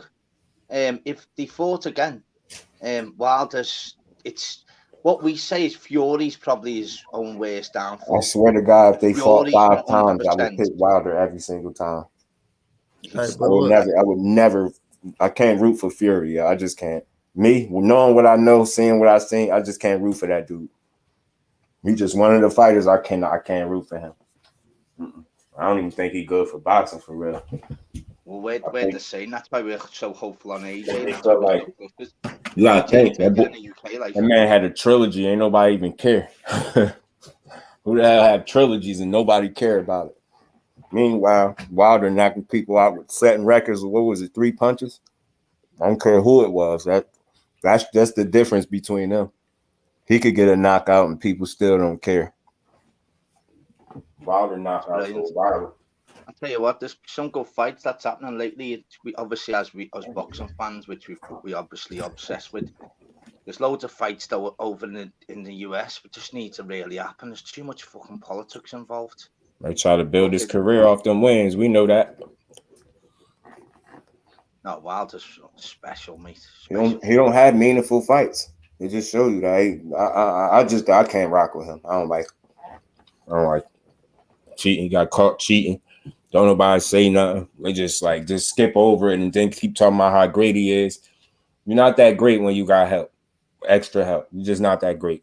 You're not. You ain't had a Jack Reese or whatever the other dude was. We'd be having a different conversation. It's hard for me to know, and I seen that and just look over and be like, nah. It's just hard to look past that because I know if the shoe was on the other foot, he wouldn't have been awarded the same opportunity. And I always use this as an example. When he got slept the first time, he was allowed to get up talking. I forgot the excuse he gave. I just want to know where that train of thought was at when Danny Jacobs got dropped back then against Dimitri Pirog, and he tried to get up, and the ref put him down, pushed him down, like, nah, it's over. He like, yo, I'm good, ref. He didn't even let the man get up. The hell with a count. He just waved the fight off, and then the man wouldn't even let the man get up. So I'm just like, we all know he just wouldn't have been awarded the same luxury, no long ass count. Let Wilder have been dropped in, his eyes would have been closed for a minute. Man, I already know they'd have been waving it off. They wouldn't nowhere in hell they would have counted. Well, we made up here, but it got obviously announced today. You know, Michaela Mayer is chief support. You know, for Joyce versus Zhang. That's happy days, yeah. Michaela Mayer. Happy with that. But yeah, she's the co-main, you know, with the Joyce versus Zhang on BT Sports, and obviously I think it's your ways ESPN, is it? Yeah, so got announced today. Ain't she fighting the girl that beat Bumgarner? Is that who it is? Yeah, I think that she fighting the girl that beat Bumgarner. I'll tell you what, Joe Joyce is a big problem, you know. People are sleeping on all country. Joe Joyce is good, you know. I think he's durable. I think that's the he's a durable dude. He a tank, man. You gotta hurt him. That jab's heavy. Unbelievable heavy. Wilder sparred him, Fury sparred him. He wear you down, it look like. He just wear you down and get you out. All of them, I've always said the worst spar he ever had was Joe Joyce. That's why they've never called him out. Have you ever heard anyone calling if Joe Joyce out? The big boys? None of them. They've sparred them all. I don't know. I seen Mystery Machines. What's good, bro? I seen Usyk outbox the hell out of him. I seen that. And that whatever that series was that they fought, I know it didn't go on the records, but I seen it. Seen the way he let a little ass Usyk outbox him like that. I don't know. I like Joyce, but he, you know, I don't know. He just tough as hell to me. Yeah, what Ghost that? Ghost hate Joe Joyce, boy. He be like, his chin not like that. I don't know why they keep saying that. I'm like, I don't know, man. Shit, he been standing tall so far, but he getting old, right? Yeah, that's the problem. Yeah, that's. I mean, well, heavyweights they say age different though, right? So. Yeah, it's a different. It's annoying in the UK. It's so annoying because BT Sport and obviously Eddie Hearn, Queensbury, which is Frank Warren and Eddie Hearn. It was good, bro. People don't like, from what I hear, people do not like Eddie Hearn, bro. They don't trust him. I tell you what, we're happy with we're happy with Boxer. You know, Ben Shalom, that's coming took over Sky Sports. Fresh, vibrant, making all the good fights. I think the worst decision ever, Eddie Hearn going to the Zone, because we're getting fights every week off Sky Sports, Boxer. They trying to recoup that money. They done raise the price again. They crazy. The Zone crazy, yo. No heads up. They just did it, huh? I'm like, man. Well, there was a vote around Christmas, regards to Eddie Hearn. He look in the camera with them blue eyes and just lie straight up with no problem. And it was 70% of people dislike him now from 3 years earlier. And I don't know if it's because he thinks he's above his thingy and whatever else. And Frank Warren's been around he's a Hall of Famer, works with, obviously, as you know, Bob Arum. And it's a bit mad that every promoter hates him. Surely he's doing something wrong. If every fucking promoter hates him, surely you got to look in the mirror and think, why is that? Innit? It's crazy. Yeah, right. But we're on to him now, though. Us being in the UK, we're really on him. And it's horrible for us. You like slow Joyce? That's what they be calling him, slow Joyce. But he's slow and steady. And as long as he upright, he's dangerous. Breaks down Fury old fight videos. This is just me. Ever since I ever watched Fury, I understood just watching boxing. I know he can fight, but I just don't care for nothing he do. I don't like how he fight. I hate it. I don't like how his body. I never liked watching him fight. Yo, I'm sorry. And this is way before when I seen him get caught. Cheat. What fight was that? Christian Hammer. When he got caught with the glove situation, the ref made him re-glove up or something like that. Delayed the fight for a while. He bald-headed the man, scratching his damn head. I'm like, yeah, you're caught. He grabbed that glove. He like, hold on. I like when I see that. Some of the stories I hear with the gloves stuff that he was known for doing. It's like, man, whatever, man. I just don't. You already 6'9", as they say. That's a cheat code as it is. You really gonna cheat some more? I can't respect it. That's why I have a problem with him. All right. Well, that's the mad thing is, regards what people don't realize. You know, the casual ones that you've got to like educate, whatever else. They're saying Usyk's small. Muhammad Ali was 6'3". He was a big heavyweight. back in the day. Usyk's taller than Muhammad Ali. And they sleep on that. And not many people know that. I just guess he's small pertaining to Fury, though. 6'3", yeah, 6'9". I guess that's what I'm saying. Yeah.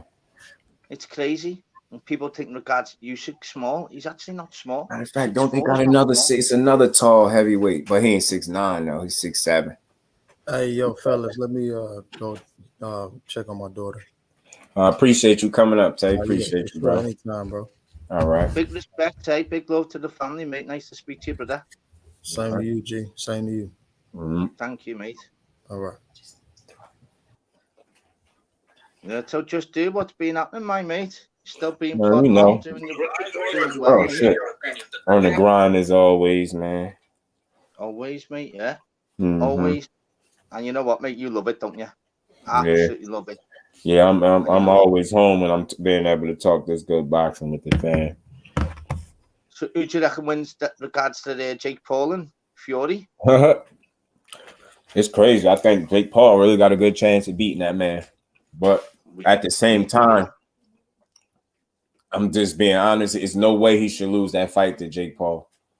It's just you shouldn't. Like, that's gonna be embarrassing. And I really feel like this. I feel like up until this point, Jake Paul been a gimmick, yo. Respect to him. I see him trying to put the work in, get better and things like that. I see too much fluff with those fights. I see too much questionable stuff that look like it's a gimmick. It look like I'm a conspiracy guy. Sometimes people will call me, right?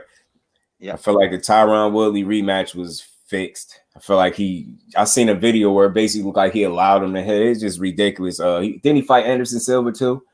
I seen a video, the punch looked like it didn't land.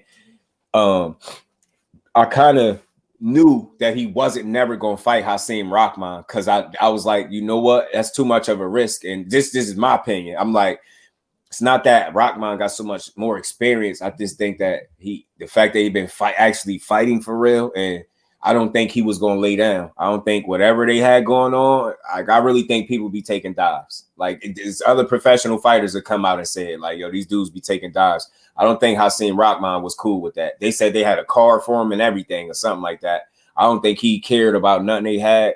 I think he really wanted to go in there and beat Jake Paul. And I knew as soon as it was a small inkling for him to get out the fight and he did it, I was like, those are the things to me that red flags. I'm like, you had an opportunity to fight a fighter and you didn't. But that's water under the bridge. Now you fighting a fighter in Tommy Fury. You know what I'm saying? So I respect him trying to.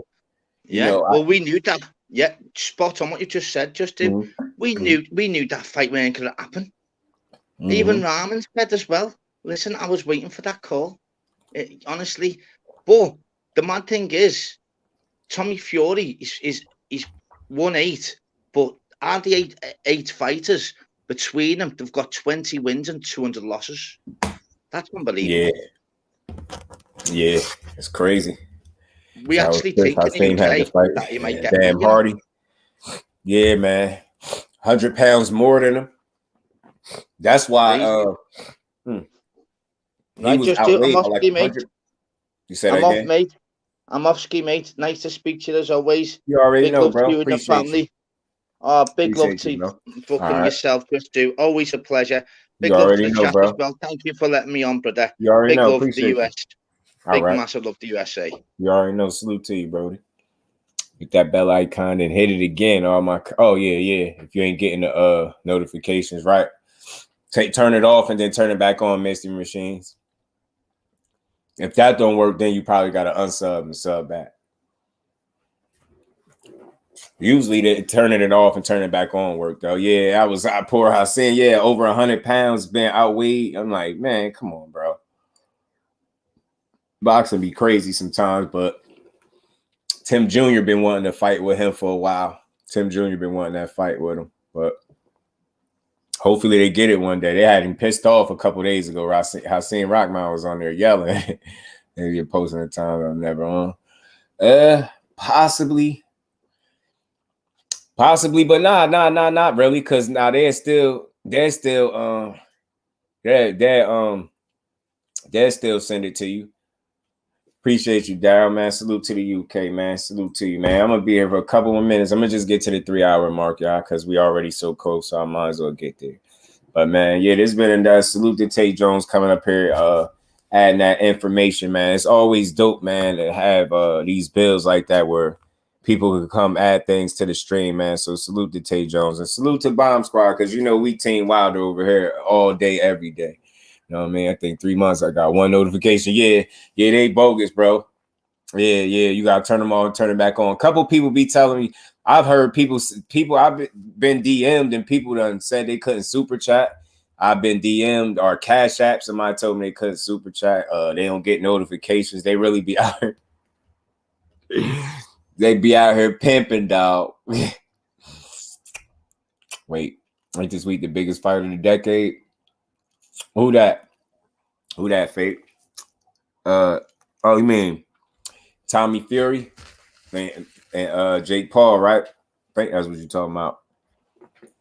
Right, man. Appreciate y'all. Y'all punch that like button, bro. I know y'all have anyway, but yeah, this is another dope build, another dope conversation, man. But pardon me, y'all, this be happening like this when we be up here building.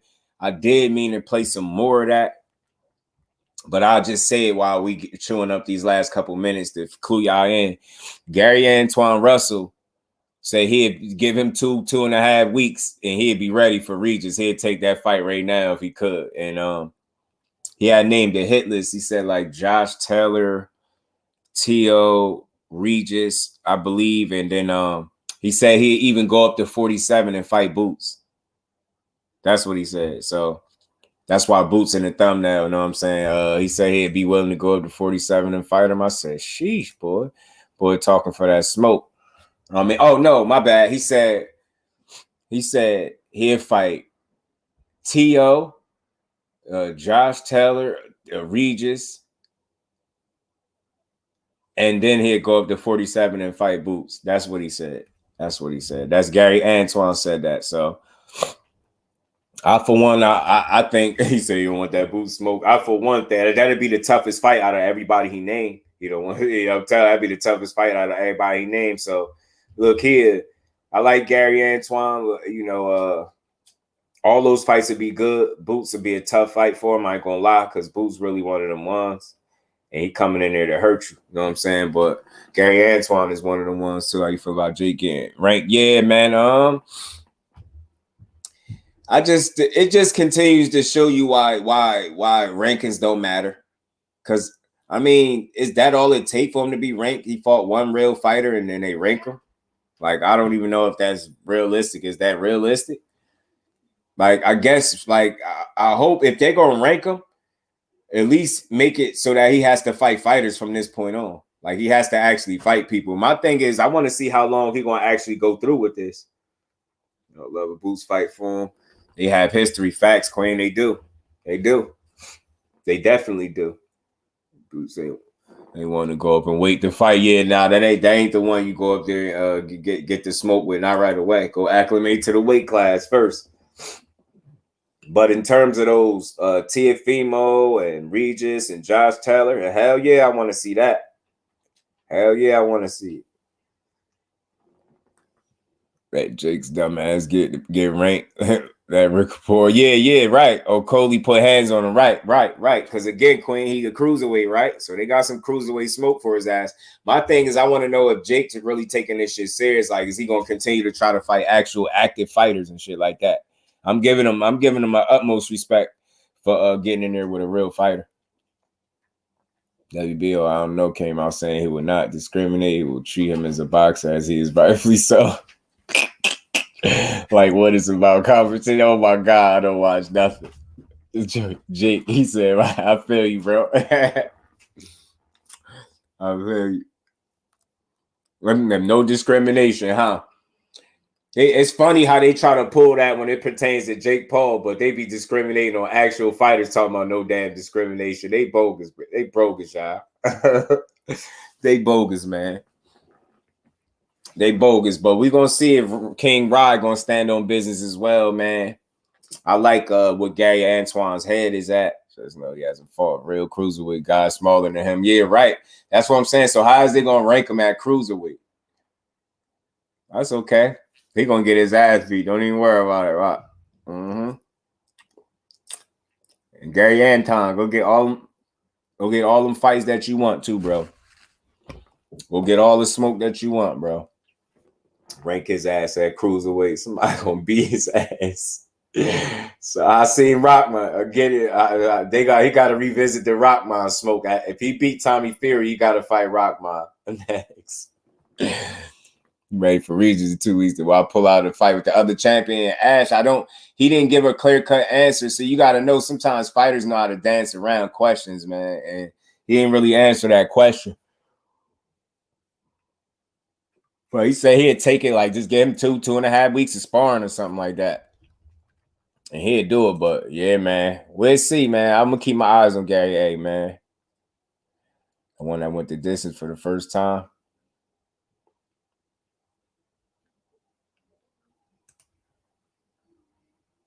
He was supposed to fight that dude you was talking about, something like that. Who? Which one? Which one, Fate? Man, Russell versus PROGRAIS. I like that right now. Telling ain't taking no tough fights anymore. I don't know TOL either. Yeah, they bugging, man. They mismanaging their careers, but Regis PROGRAIS told my man Behind the Hands TV, man. I'm about to drop it. I'm about to drop the link in here to Behind the Hands TV, so y'all can sub to the bro or check them out. But yeah, bro spoke to Regis he asked Regis about a fight with him and Gary Antoine Russell. Regis said he said Regis looked him in his face. Said Regis looked him in his face and told him that's a tough kid. He said that's a tough kid. Like that'd be a tough fight for him. He respect Gary Antoine Hustle. Like he respected his fight game. You definitely respect his fight game. Early in his career, WBC never said anything about a woman being a racist working for them. Right. They weird, yo. They weird. They just find ways, Mr. Machines, to justify the moves that they make, bro, at the end of the day. And we be knowing what it is. Ash ain't having none of it. Oh, there you go. Yeah. Siobhan Clark, yeah. Man, Shav Clark, yeah, C4, man, beat the hell out of Jake Paul, bro. Ash said Gary is cap. I feel you, Ash. But we gonna see, because time gonna tell for sure, though. Tommy Fury, a legit fighter. I mean, his last name Fury, that gotta count for something, right? Tyson Fury said if he lose, he gotta change his name. He said Tommy Fury is complete trash. Yeah, I seen one of his last fights. I was thoroughly disgusted with it. I ain't gonna lie. I told Eddie he'll fight any cruiserweight under 9 fights. And he said Clark and Jake agree. Oh yeah, man, yo, that dude gonna beat the absolute hell out of He way too skilled for Jake Paul. He'll beat the hell out of him. He'll stop him too, y'all. He'll stop him.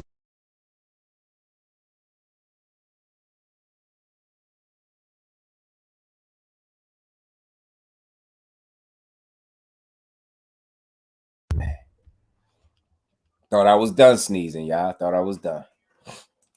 Salute to the fan, man. I appreciate y'all, man. We hit the 3-hour mark, man. This has been another dope stream, another dope conversation with the dopest chat on YouTube, man. The Just Do family is the realest, man. The TWT fam, we're gonna keep rocking out. We're gonna see what's going on, man. We're gonna see if Ryan stand on business. You know, some fights are coming up. He called Loma a robot. Let's see if he stand on that. Let's see if he get in the ring with Tank first. Let's see if Josh Taylor and Tio fight. Let's see if Gary Antoine actually go for all the smoke at 140 and move up and fight Boots. Let's see it, man. This is the year of accountability and holding fighters to their word, man. So salute to the fam. Y'all punch that like button for your bro on the way out. Salute to the queen. Salute to the kings of the chat, man. My fan, man. I appreciate all y'all pulling up. We had a dope stream as always, man. And I hope everybody enjoy the rest of their night. It's 7 o'clock. I kept y'all here long enough, man. Salute to everybody in the building, man. I'm gonna check A1 out. I think he said he coming on at like 9 something. Did Gary say Matias' name? Nope. No Matias. No Matias. I don't know why nobody don't be saying Matias, but I'm gonna start asking, Ash. Don't even worry. I'm gonna start asking him. No, get into the ring, sign the contract. Right. Right. Right, but he ain't mentioned Matias though, Ash. But we gonna see, cause listen, like I said, I reached out to Regis. I got his people, his assistant contact information. I'm gonna try to get an interview with him. I want to ask him what he think about Matias as a fighter and what he think about a fight with them two. You know what I'm saying? I'm gonna ask him. Good. I knew something wasn't right. Couldn't leave without the conclusion. Ryan turns out he has big plans before 26. And Gary said he wanted to smoke, but turned his back on the title shot. Regis was smoking EJ. Man, salute to my bro. Fate always crushing it with them in conclusion. Salute to my Brody BC, man. Much love to everybody in the building, man. Right. I like that. Definitely, Queen. Definitely. I'm talking like they ready to lace it up, but ain't nobody signing up. Can we get multiple known fighters on the cards, please? Facts, Brody. Facts, man. I feel you. Facts, man. All right, we gonna be back again tomorrow with another dope conversation, man. I truly appreciate everybody's time. We had another dope one. This has been real part of me and my head grind, so I'll be quiet. I know, BC, appreciate you always pulling up while you're at work. Salute to the entire family, man. Much love to every last one of y'all. Y'all punch the like button on the way out. And y'all make sure y'all enjoy the rest of y'all day as well.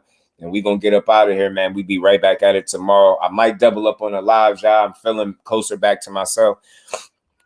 So I might do another 2 lives tomorrow already, man. Salute to the Queen, Shawala. I appreciate you, man. We're going to keep rocking, man. Don't want the weakest champ at 140, but one boots and is ready for Regis in 2 weeks. You know what I'm saying? Yeah, I get you.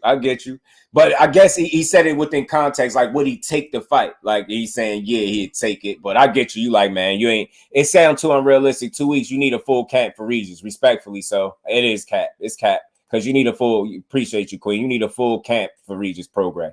I don't give a damn who you is. You need a full camp. If you at 140, you need a full camp for Regis program because he will beat your ass in there. So, again, salute to the fan. Much love to everybody. Punch the like button on the way out.